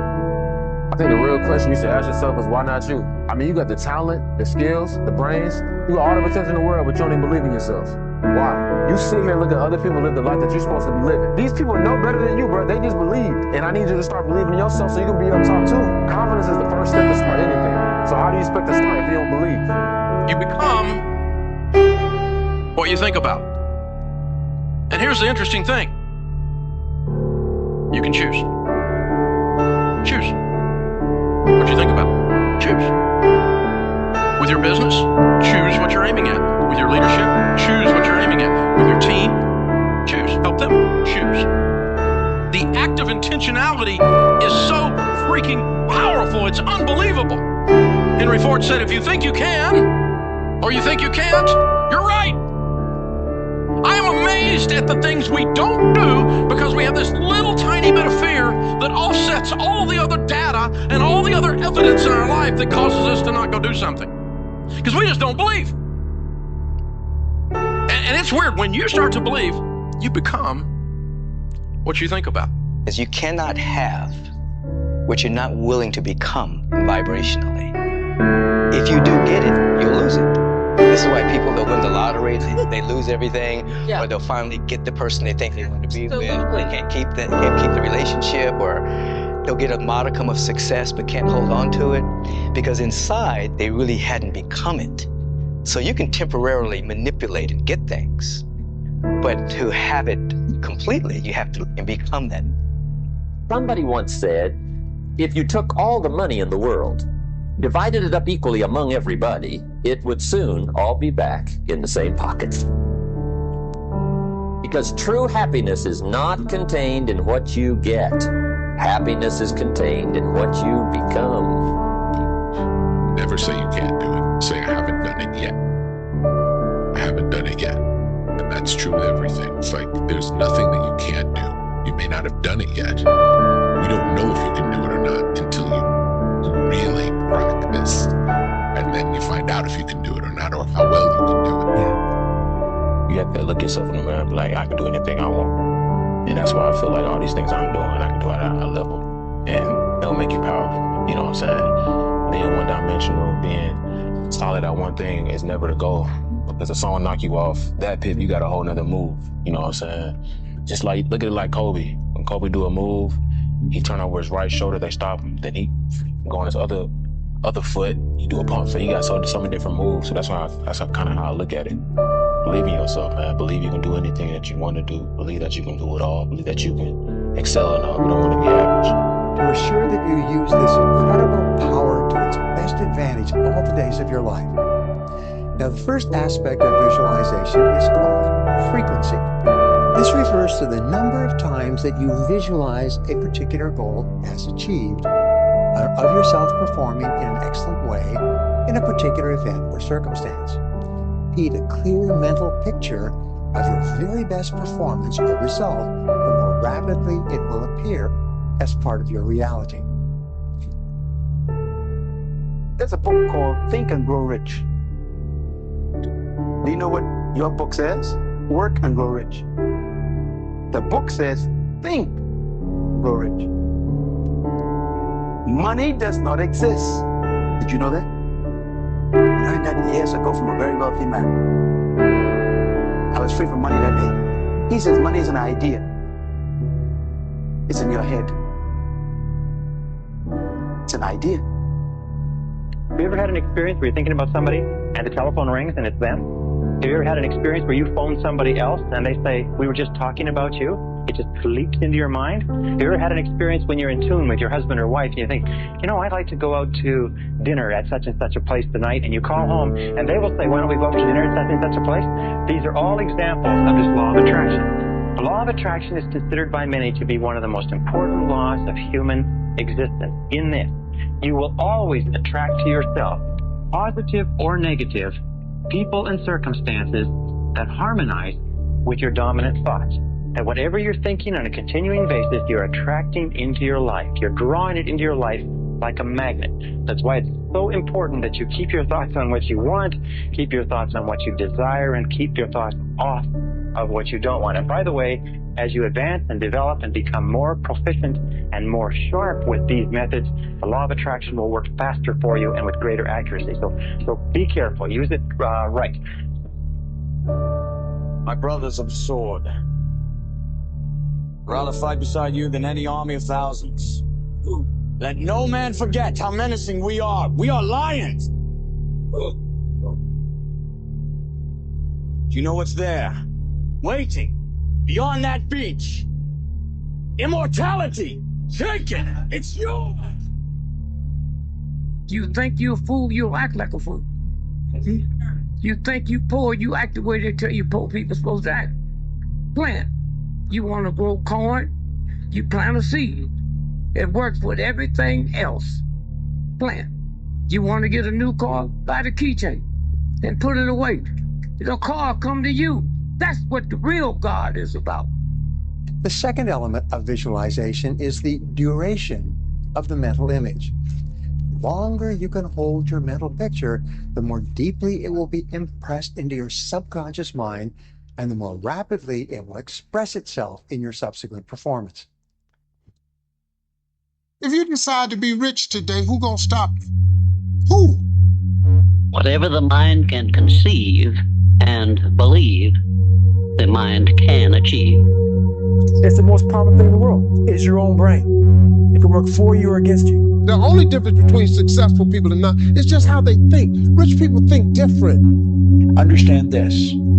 If you can see it, you don't have to know how to get it. Your life will change. See this? This is energy too. If you get on the frequency this on, you can't stop it coming. In order to think and grow rich, it requires intention. But to think and grow broke, it only requires neglect. Have you ever asked yourself what differentiates the winners from the masses? Well, I have. And I have found that the winners are aware of a certain place within. It's referred to as the higher self. And in this higher self, there's an image of perfection, which is forever attempting to express itself in a greater way. When the winner wants to turn their dreams into physical realities, they call on this higher self. And they set about and change the world, not just for themselves, but for everyone in it. Rich people think different. So what I'm gonna put in your head today is a rich people concept, so you can get to understand it. The only difference between successful people and not is just how they think. Rich people think different. Quit letting people tell you you gotta get qualified in another program. You don't need another program to be successful. You need to change the way you think. Strange thing about faith and fear, they both demand you believe something you can't see. There is a method by which one may transmute failure into success, poverty into riches, sorrow into joy, fear into faith. The way you think creates reality for yourself. There are other factors going on, so it's not everything, but you really can change your own reality based on the way that you think. You attract not just what you fear, you attract what you feel, what you are, what you attract. What's on your mind. Yes, It's like law of physics. I don't know how anybody can disagree with that. A power which is greater than poverty, greater than the lack of education, greater than all of your fears and superstitions combined. It is the power to take possession of your own mind and direct it to whatever ends you may desire.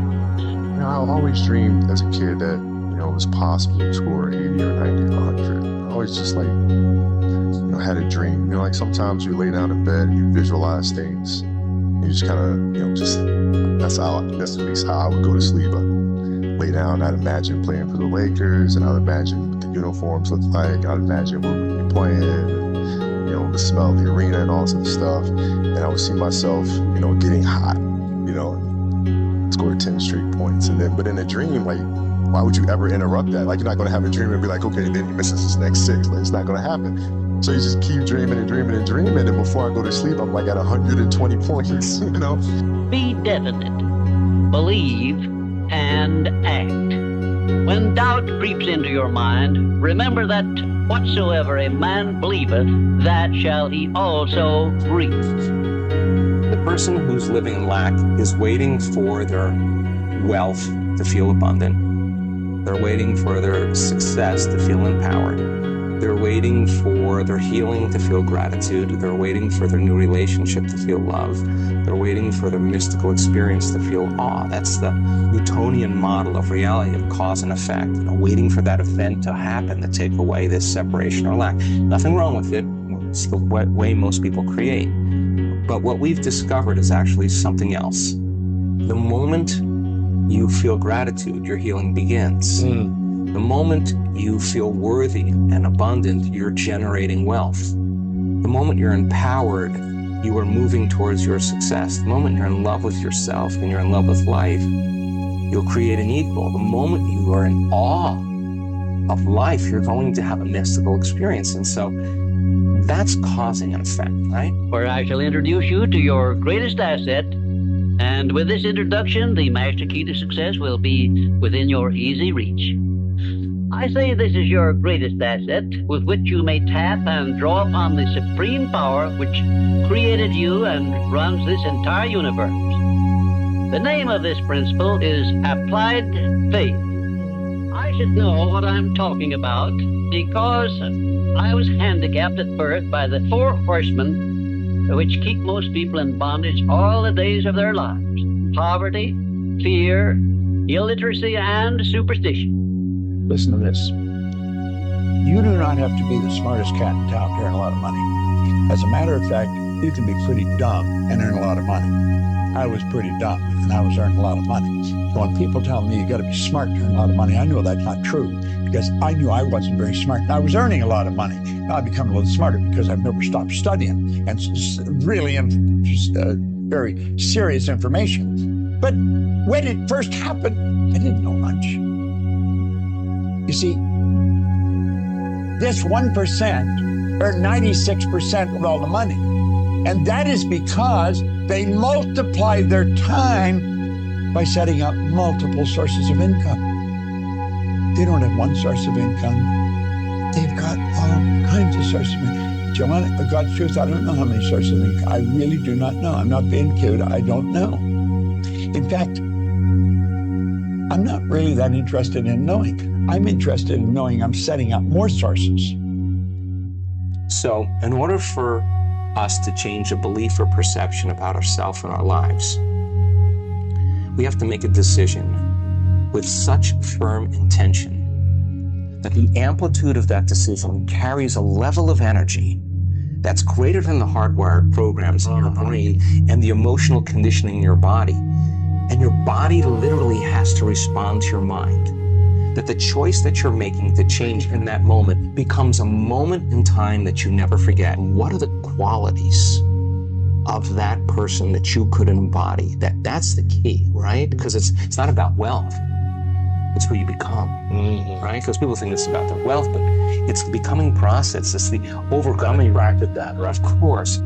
Isn't it a strange fact that most people make a negative application of their great power of faith by thinking about and believing in poverty, ill health, fear, failure, and defeat, when it would be so easy for them just to change their thinking over to the circumstances and things they desire? How would an abundant person think? Write it down, dude, and fire and wire those thoughts in your brain and install the hardware. Keep doing it with attention and intention. It becomes the new voice in your head. It becomes a software program. Then say, okay, how am I going to be in my life today? What would an abundant person, how would they behave? And before you reach for your cell phone and start scrolling through your social media, close your eyes and rehearse in your mind how that person would walk, how they would breathe, how they would smile, how they would greet people, how they would be on Zoom calls, how would they be in traffic, how would they be at dinner. And the act of closing your eyes and mentally rehearsing the act, if you're truly present, the brain does not know the difference between the real life experience and what you're imagining. They stepped aside. They didn't let logic stop them. make up your mind. That's this idea of you got to be realistic, that you got to be logical is a bunch of nonsense. You don't have to be logical at all. I've been totally illogical many times, and it's helped me earn a lot of money. You got to bust out of that now. 2 years in the gym, true wins, true losses, true life. I just realized that if you say it to yourself and you look yourself in the eye and look yourself in the mirror and truly believe that not a man alive can be you, then that is the way it is. And just true hours in the gym and preparation, I feel that I am untouchable right now. If you aim for success above mediocrity, you will need to learn to act on your own personal initiative, because your success is something which you must achieve for yourself without someone telling you what to do or how to do it. There are two kinds of men who never amount to much: those who cannot do as they are told, and those who can do nothing else. My mother made me believe in myself. No matter how many people tell me, stop believing in yourself. Stop saying what you can do. Stop affirming what you're going to do and then completing that in real life. That's the improper way to do it. I refuse to follow those rules that society has set up in the way that they control people with low self-esteem. Remember to think. Imagination is everything, and we can become what we can imagine. The universe is listening to everything you say and everything you think and saying, okay, you can get that. So then it starts to bring you in and bring things into you. And I know this sounds far-fetched, but it's amazing how it works. If you do a good general positive statement for yourself, the universe will figure out how to manifest that, how to bring that about in your life. So things could happen that you wouldn't expect at all, but they will happen. When I wrote my book, How to Be Rich, the publishers wanted to change the title. They wanted to call it How to Get Rich. Well, I told them, getting rich is easy. I mean, any fool can get rich. And any number of fools do. I've noticed that. But being rich, that's something else. When a man becomes wealthy, he has to deal with the problems of freedom. All the choices he could possibly want. An abyss opens up. Well, I watched that abyss. I watched it ruin men, marriages, but most of all, it ruined the children. Because I could trust my own blood. As soon as your brain says, I'm gonna do it, your body finds a way to do it. You know, if your mind is already there, your body will find a way to follow and get there. You're dead, Carl. You say no to life, and therefore you're not living. You make up excuses to the people around you and to yourself. You're stuck in the same dead-end job you have been for years. And you lost the love of your life because she couldn't be with someone who didn't live theirs. Probably all thinking in your head, this guy is talking absolute dribble. He's not going to do what he says he's going to do. You're probably all sitting there thinking that. But now here we are again, and I done what I said I was going to do. I feed off this. I love this stuff. This is what gives me energy. Saying I'm going to do something. Putting it out there for the world to see, and then going out and doing it. There's no better feeling in the world than that. And it's as easy as that. Say what you're going to do, and go and do it. When you speak of your poverty and lack of education, you are simply directing your mind power to attract these undesirable circumstances. Because it is true that whatever your mind feeds upon, your mind attracts to you. Now you see why it is important that you recognize that all success begins with definiteness of purpose, with a clear picture in your mind of precisely what you want from life. I have an insane belief in my own ability to manifest things.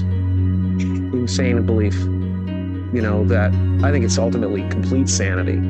But I believe we're creators, and I believe we create with every thought and every word. Every moment is pregnant with the next moment of your life. When you were struggling, personally and professionally, did you write yourself a check?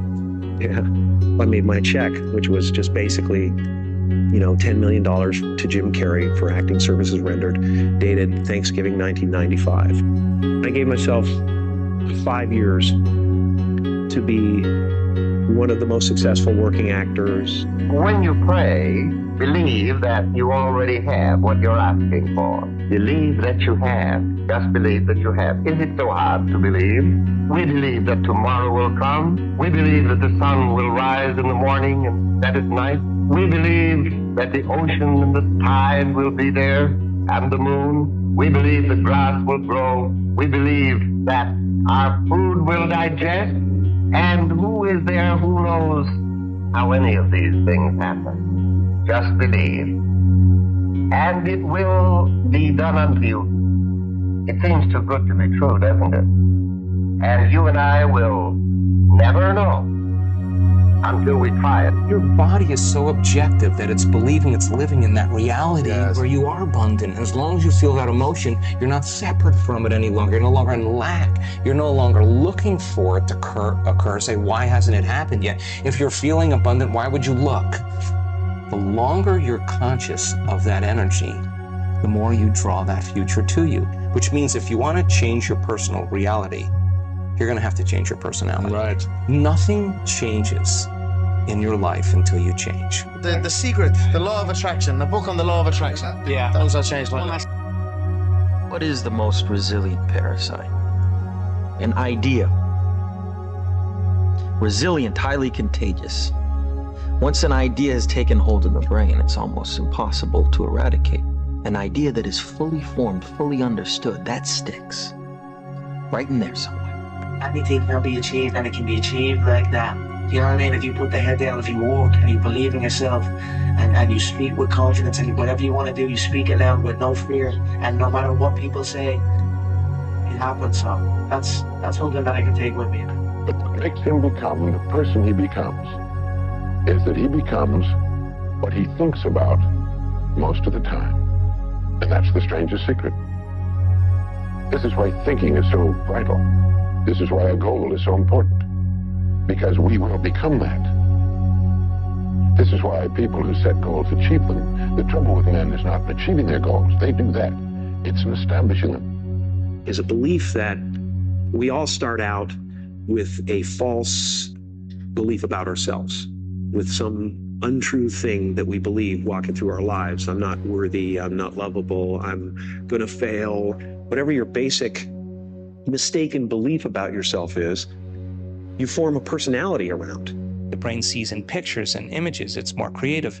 We're moving into that alpha state. So now the door between the conscious mind and the subconscious mind opens up as we get beyond our analytical mind. And our analytical mind is actually what separates the conscious mind from the subconscious mind. So as you slow your brain waves down, you get into alpha, you're entering the operating system. And that's where you can rewrite a new program. That's where you can rehearse a new script. That's where you can begin to plan your behaviors in an intentional way. Some people can get to the point where they're so relaxed that the body's in a light sleep, and yet they're conscious and awake, and now they're in this theta brainwave pattern. And in theta, that's a hypnotic state. We're very suggestible to our thoughts. We're very suggestible to information in that state.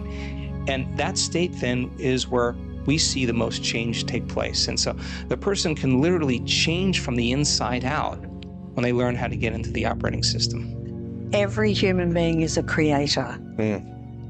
And they are creating their life. And we don't know, for many of us, we did not know that that was the case. And we are creating our life through our thoughts. So it's not that our thoughts are powerful, it's that we are powerful. And so when we focus on a thought and we really hold that focus, that thought will manifest in our life. Remember, too, that your faith is limited only by your own capacity to believe. You can do whatever you make up your mind to do. I believed I could give the world a practical philosophy of success which would free men and women from their fears and limitations. I stood firmly back of that belief through 20-odd years of effort, and saw my belief give freedom to millions of people. Do the thing, said Emerson, and you shall have the power. May I paraphrase this great truth by saying, believe, and you shall receive. And now, until our next visit, will you please remember that your life is exactly what you make it by your own mental attitude. There is no end to what you're capable of doing. Once you get into this vibration, you'll start attracting things. Opportunity is just going to pop up everywhere you go. That's really the name of the game. The biggest life lesson that I've learned is the power of the mind, and just how important it is to look at yourself at a high regard and to believe in yourself. I think in order to paint a bright future for yourself, you have to be able to see it in your mind. You have to believe in it, and the more you believe in it, the more your world will start to change, and the more you'll just start to see your beliefs come to pass. So I will attract into my life what I am, not what I want. And I am capable of attracting all things that the source is capable of attracting. So that's the difference. It's like you get what you are rather than what you want. You're going to put your effort into something and you're going to work on something. You cannot afford the luxury of a negative thought. I'm going to write a book. I can't afford to think that it won't sell. I'm going to build a business. I can't afford to think that I'm not going to get any clients. Remember that your mental attitude is something you control outright, and you must use self-discipline until you create a thought pattern or thought habits which keep your mental attitude positive at all times. Your mental attitude is important because it acts as a magnet which attracts to you everything, every circumstance which makes you what you are and where you are. In my head, my life was always good, even when it probably wasn't, you know what I mean? And so I just keep that in my head, feel like a millionaire walking around. He had to ask himself, am I able to do this? Well, he seemed to have that innate awareness of this higher self, this image of perfection within him, and he saw himself as a person that was actually able to take and turn the fantasy into a fact. Now, he must have been a pretty courageous guy because there were no horseless carriages in those days. But then he had to ask himself, am I willing? And you see, he had to ask himself, am I willing to accept the ridicule that I'm bound to get? Am I willing to accept the failures? Well, he said, yes, I am willing. He was willing to pay the ultimate price to turn his fantasy into a fact. Many years ago, I read where Napoleon Hill pointed out that the imagination is the most marvelous, miraculous, inconceivably powerful force that the world has ever known. And the average individual uses the imagination, if they use it at all, against themselves. They imagine what they don't want. They imagine problems coming. Let's begin to use our imagination the way God meant it to be used. It's the greatest creative faculty that we possess. And we can build anything we want with it. I speak it, believe it, receive it. Speak it, believe it, receive it. Speak it, believe it, receive it. I can't say it enough. I speak it, believe it, receive it. Can you feel the power, the magic that I put out in the universe and then let it manifest and it draws to me? It don't get no powerful than that. My mind, I control that. My words, I speak that. My action, I display that. For me to try and change the results in my life, in other words, what's going on outside of me, without changing what's going on inside, would be just about as foolish for me to try and change the reflection of this mirror without changing my physical appearance. It's never going to happen. Well, that's what people are doing. They're trying to change something outside without changing what's going on inside. And when you start introducing thoughts and you start thinking of thoughts as a form of perception, they're going to shape they're going to shape what you see. They're very going to heavily constrain what you see. He's got a goal to become a millionaire. And he said, here's why. For what it will make of you to achieve it. And I got one of the greatest classes in one sentence I've ever received in my life. Set a goal that'll make you stretch that far. For what it will make of you to achieve it. One thing is certain. No one ever becomes very wise without the aid of self-discipline. And no one ever finds peace of mind and happiness without the strict exercise of self-discipline. Most people don't affect reality in a consistent, substantial way because they don't believe they can. Whatever way we observe the world around us is what comes back to us. And the reason why my life, for instance, is so lacking in joy and happiness and fulfillment is because my focus is lacking in those same things exactly. Remember, faith is not something you get. Faith is something you already have. But you may be using it in reverse gear by believing in the circumstances and things you do not want, the things you fear.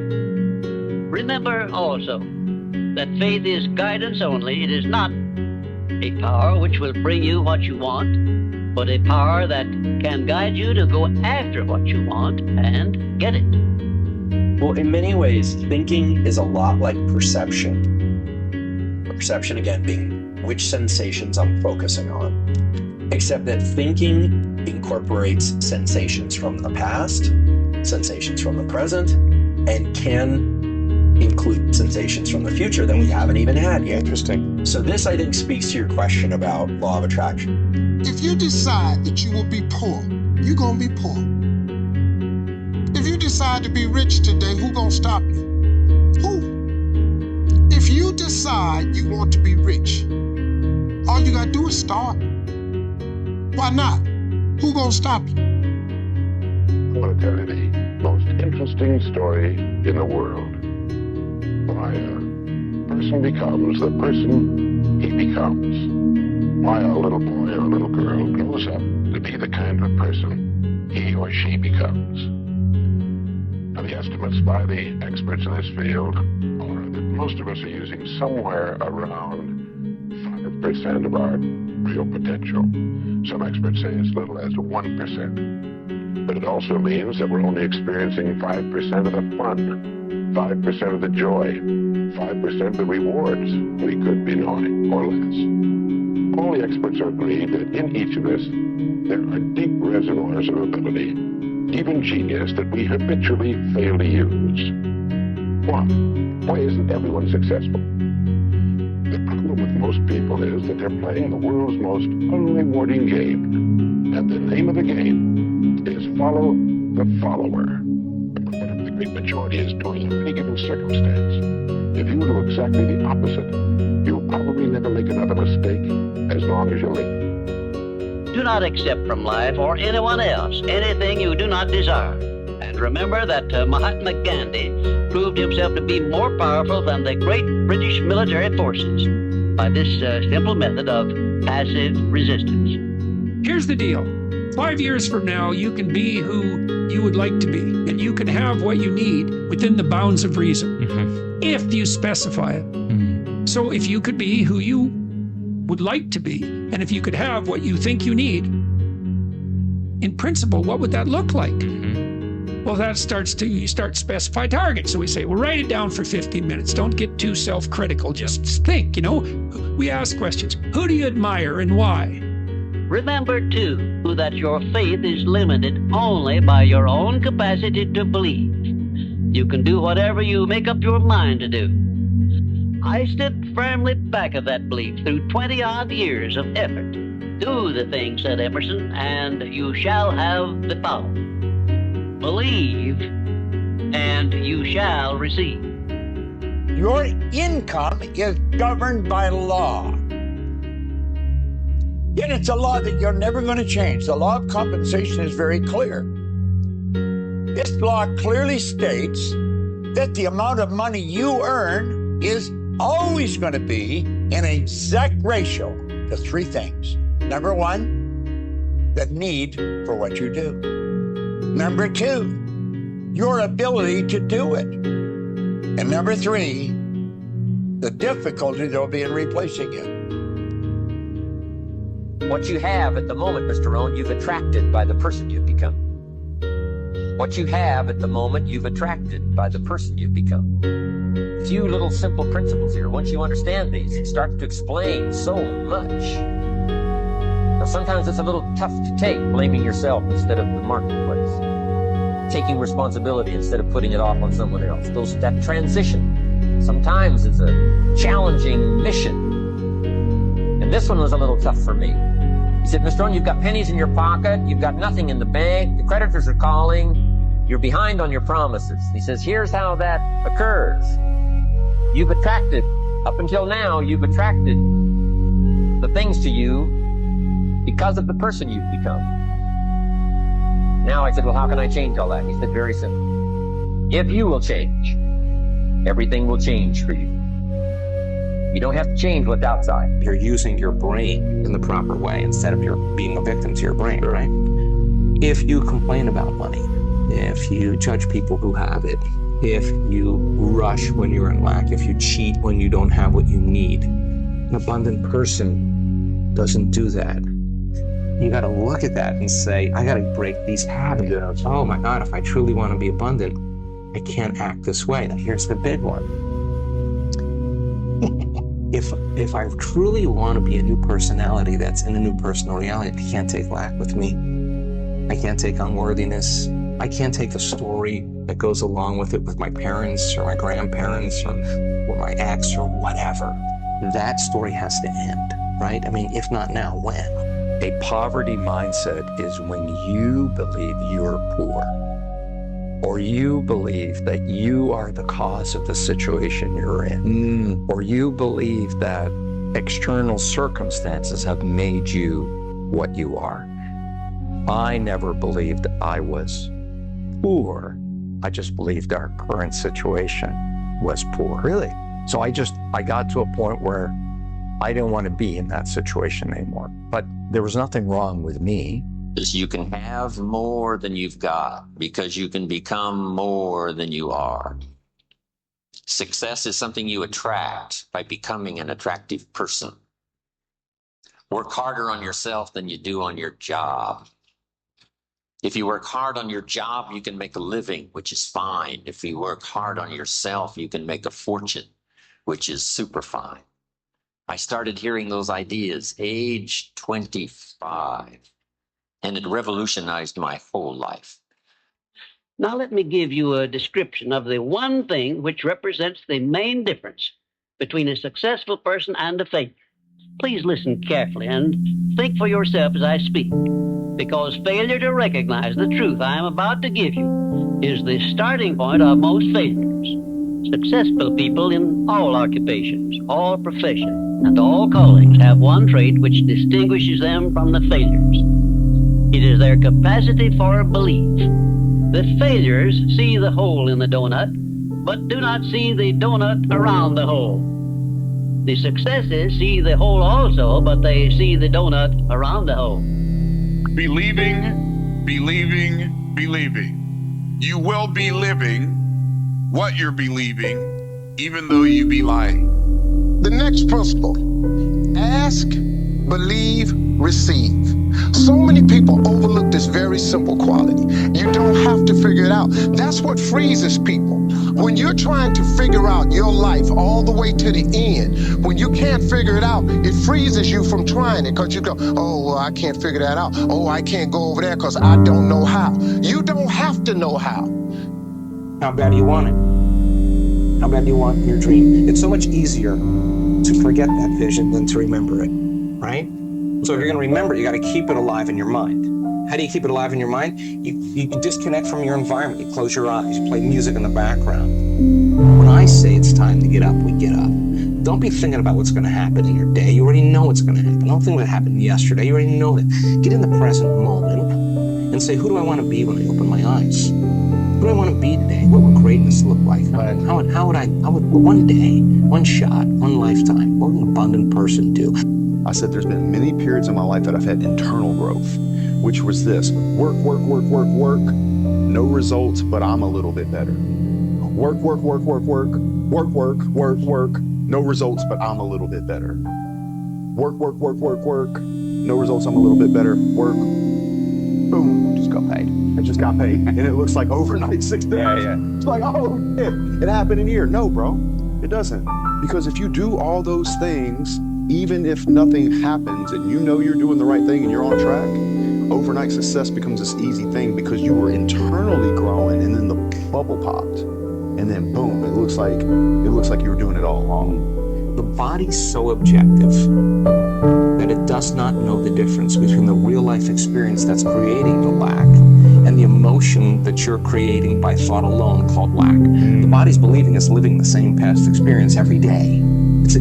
Why? Because the end product of an experience is an emotion. Well, if your life is changing, but you're still feeling lack, don't expect anything that you won't even see it. You'll walk right past it. You're viewing your life through the lens of the past. Write out this sentence and paste it in a prominent place where you work and on a mirror where you see yourself in your home. Whatever the mind can conceive and believe, the mind can achieve. Remember also that you are the only person who can provide you with a positive mental attitude. What are you going to do about it? On your answer to this question rests your entire future. To incarnate a new and a greater value of yourself, you must assume that you already are what you want to be, and then live by faith in this assumption.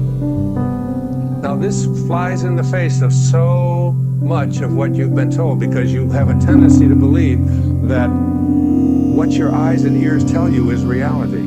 But this is what we know by our senses. Just this little tiny fragment. I can't even get, it's like a millionth of a millimeter. And all that is unknown is in the invisible, in the imagination. Because he knows that a winner never quits and a quitter never wins. And right here is an appropriate place to say something I perhaps should have said before, namely, that a big success is made up of a great number of little circumstances, each of which is so small and seemingly insignificant that most people pass it by as not worthy of notice. Write down your top 10 to 15 goals in the present tense as though you have already achieved them. For example, you would not say, I earn or I will earn this amount of money. You say, I earn this amount of money by this date. I drive this car. I weigh this amount. And so on. Your subconscious mind is only activated by commands that are stated in the present, positive, personal tense. The more specific you can be in terms of what you want and when you want to achieve it, expressed in the positive, present tense, and beginning with the word I, the more powerful the effect will be on your subconscious mind. Goals written and stated in this way activate the laws of expectation and the law of attraction. Anything you say with the words I am, your subconscious will then take that as a command.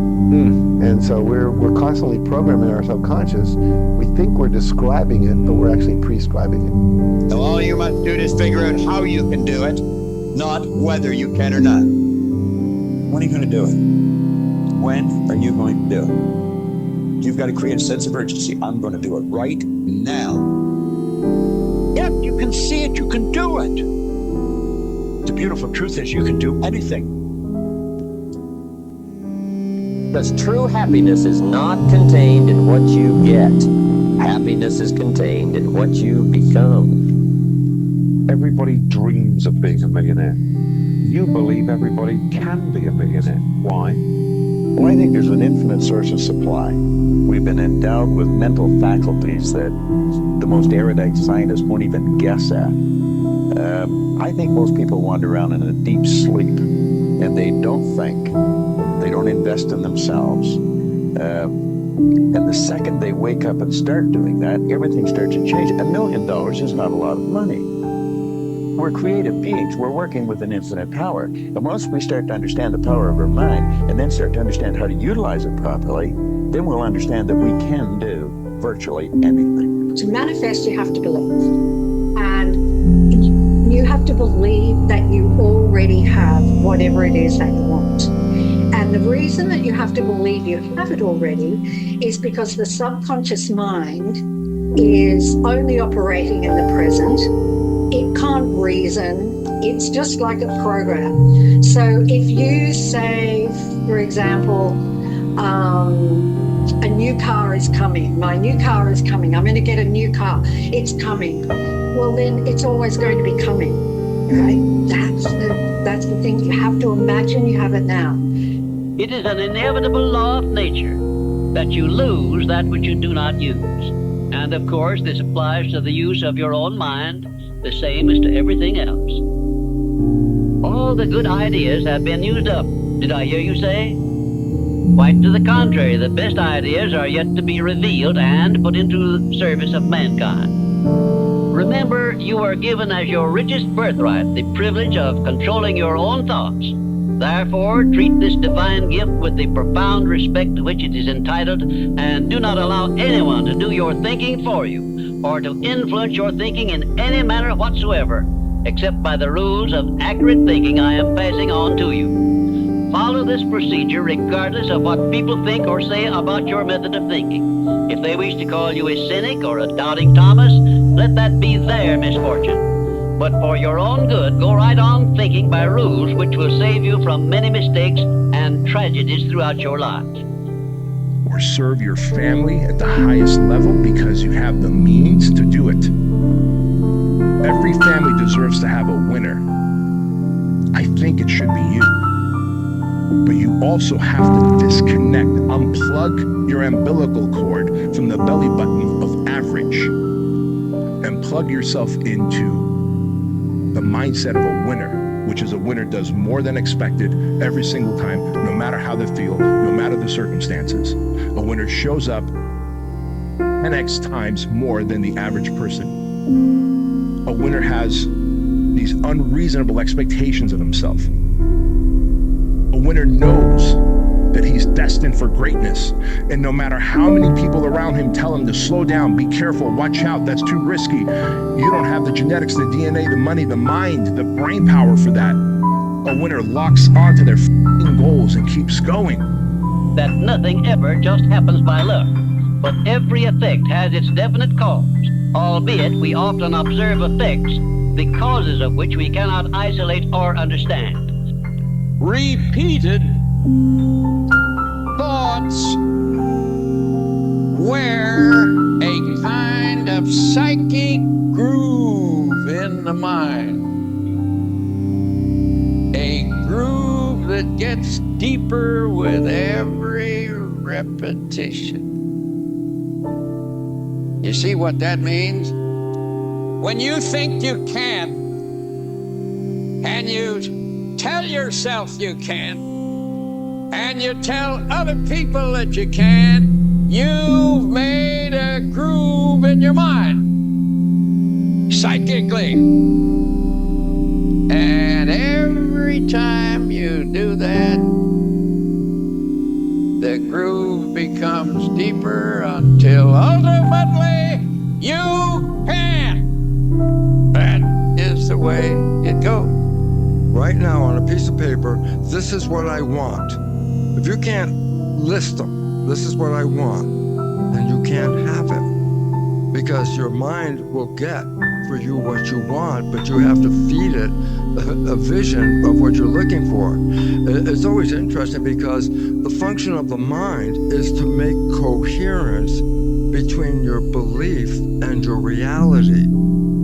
If I believe it's not going to work, then the function of the mind will manifest in a situation where it doesn't work. If I totally believe this is how it's going to work, then my mind will set me up in a situation where it works that way. And all of a sudden, that's when you start to realize, wait a minute, it's not chance anymore. This isn't chance. This is creativity. And we are creators. You want that? Not a problem. But let's learn the formula of how to create, right? So then you'd have to feel those emotions before the experience occurred. And if you understood that you could dissociate all of your attention from this three-dimensional reality and have no attention on anything known, and understand that it's the field that creates matter, not matter that emits the field, and if you could get to that place and change your energy with a clear intention and elevated emotion, your heart starts beating in this beautiful rhythm like a drum. We've measured it so many times, and when that occurs, the next thing that happens, the heart informs the brain. It's safe to create. Science says, show me and I'll believe. Faith says, Believe, and I'll show you. There's a difference. Isn't it strange that so often people have to be cut down by failure and defeat before they learn that they have minds capable of mastering all of their problems? Isn't it strange why Milo C. Jones did not discover the little pig sausage idea while he had a sound body? Just remember this about adversities. Nothing is ever so bad or so unpleasant that it may not yield some benefit if we keep a positive mental attitude toward the experience and make it a habit to look for that seed of an equivalent benefit. This, of course, involves the application of that important success principle, personal initiative. So, in order for us to change a belief or perception about ourselves and our lives, we have to make a decision with such firm intention that the amplitude of that decision carries a level of energy that's greater than the hardwired programs in your brain and the emotional conditioning in your body. And your body literally has to respond to your mind. Examine your personality and examine your personal reality. Change your personality, change your personal reality. Don't make it be about abundance. Make it about becoming abundant by overcoming the person who's not abundant. A burning desire for the things or circumstances you want is the starting point of all applied faith. Be definite, believe, and act. And keep on acting if at first you meet with defeat. What your parents told you about money, all that other, don't worry about it. Don't worry about it. Let's write down the feelings of how you would feel if that future happened, and you're going to have to feel that feeling before it occurs. What come out your mouth is what's gonna come back to you. It's the law of attraction. I'd never get nobody. You're not.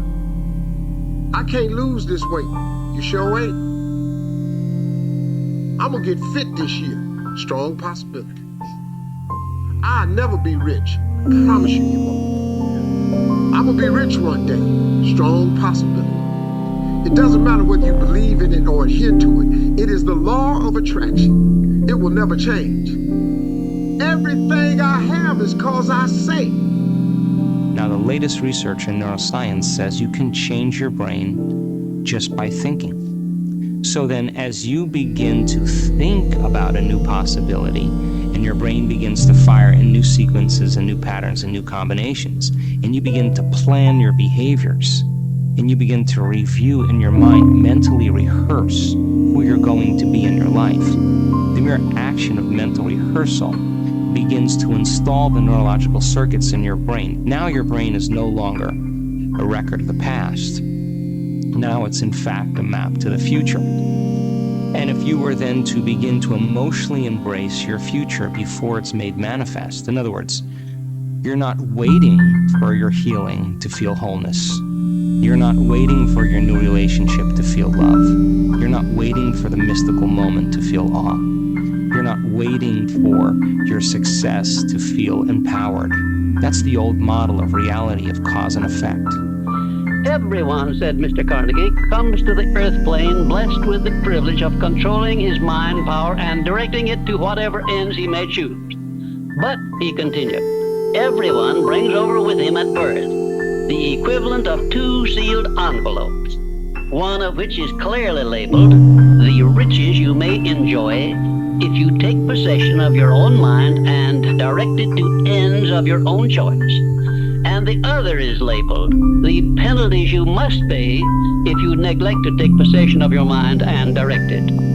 That your only limitations are those which you set up in your own mind or permit others to set up for you. Visualizing at like 13, 14, just so everything around me was taken care of when I got to a meet, so I could be completely relaxed. So when I put my headphones on, all I'm thinking about is the music. I get to go up and just do what I practice to do. All of those countless hours of staring at the black line at the bottom of the pool, that was for this moment. So I just never really thought when I got behind the block and let everything do what was supposed to happen. If I didn't get the results that I wanted, then I would just go back to the drawing board. You can't? Are you kidding me? You just said I can't? Like, I want to slap that mother You know what I'm saying? I can't. I don't have time for people that are weak and they say, I can't. No, you can. You will. Applied faith is the mental attitude wherein you may clear your mind of all fears and doubts and direct it to the attainment of whatever you desire in life. Applied faith is a mental attitude we must cultivate and maintain before we can take complete possession of our minds. You can manifest absolutely anything that you want in this life. But you've got to deeply, deeply imagine it, and not just imagine it from the outside looking in. You have to imagine you are there. You have to feel the feeling of where you are, smell the smells, listen to the sounds. You have got to trick your mind and body into believing it is real. It will put an imprint on the universe and it will pull you towards it. Know what you want and believe that you can and will get it. Give expressions of gratitude many times daily for having received that which you want, even before you actually get physical possession of it. Possession starts first in the mind.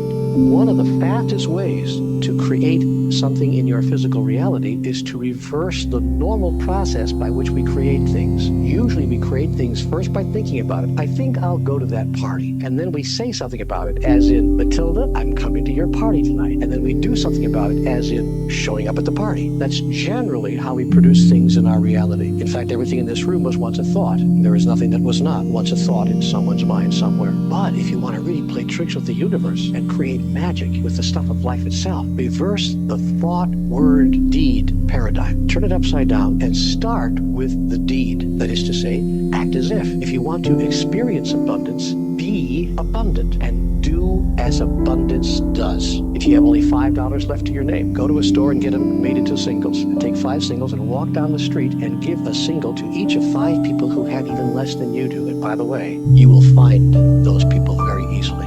I already know what's going to happen. Different between me and you, it's that you need to see to believe. I first of all believe and then I see. That's different between us.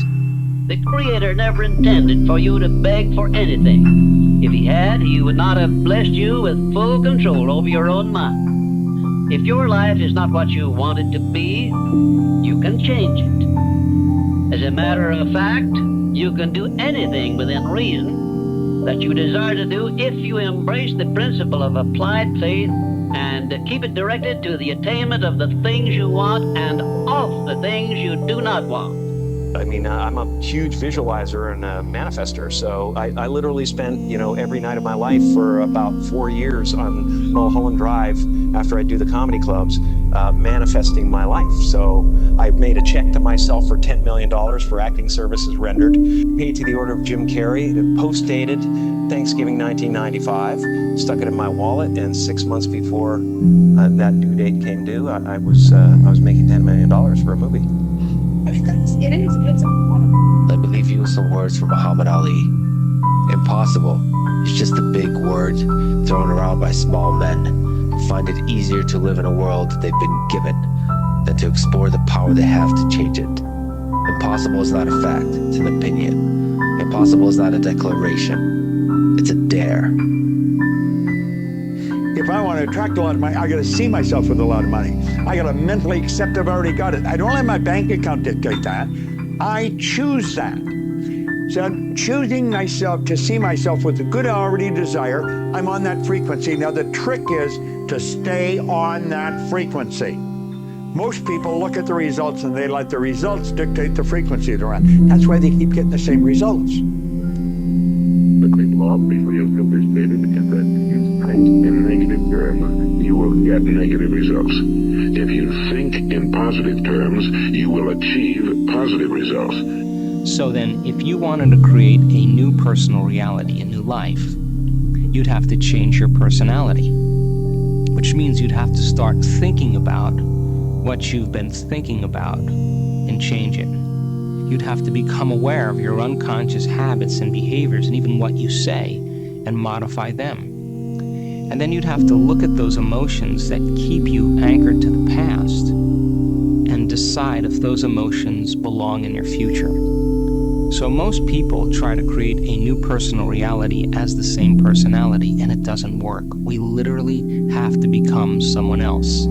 You see, the thoughts that you think control the vibration that you're in. You attract energy that's in harmony with you. You attract people that are in harmony with you. You see, everything operates on frequencies. There's an infinite number of frequencies, but you and I operate on a frequency just like a radio station does.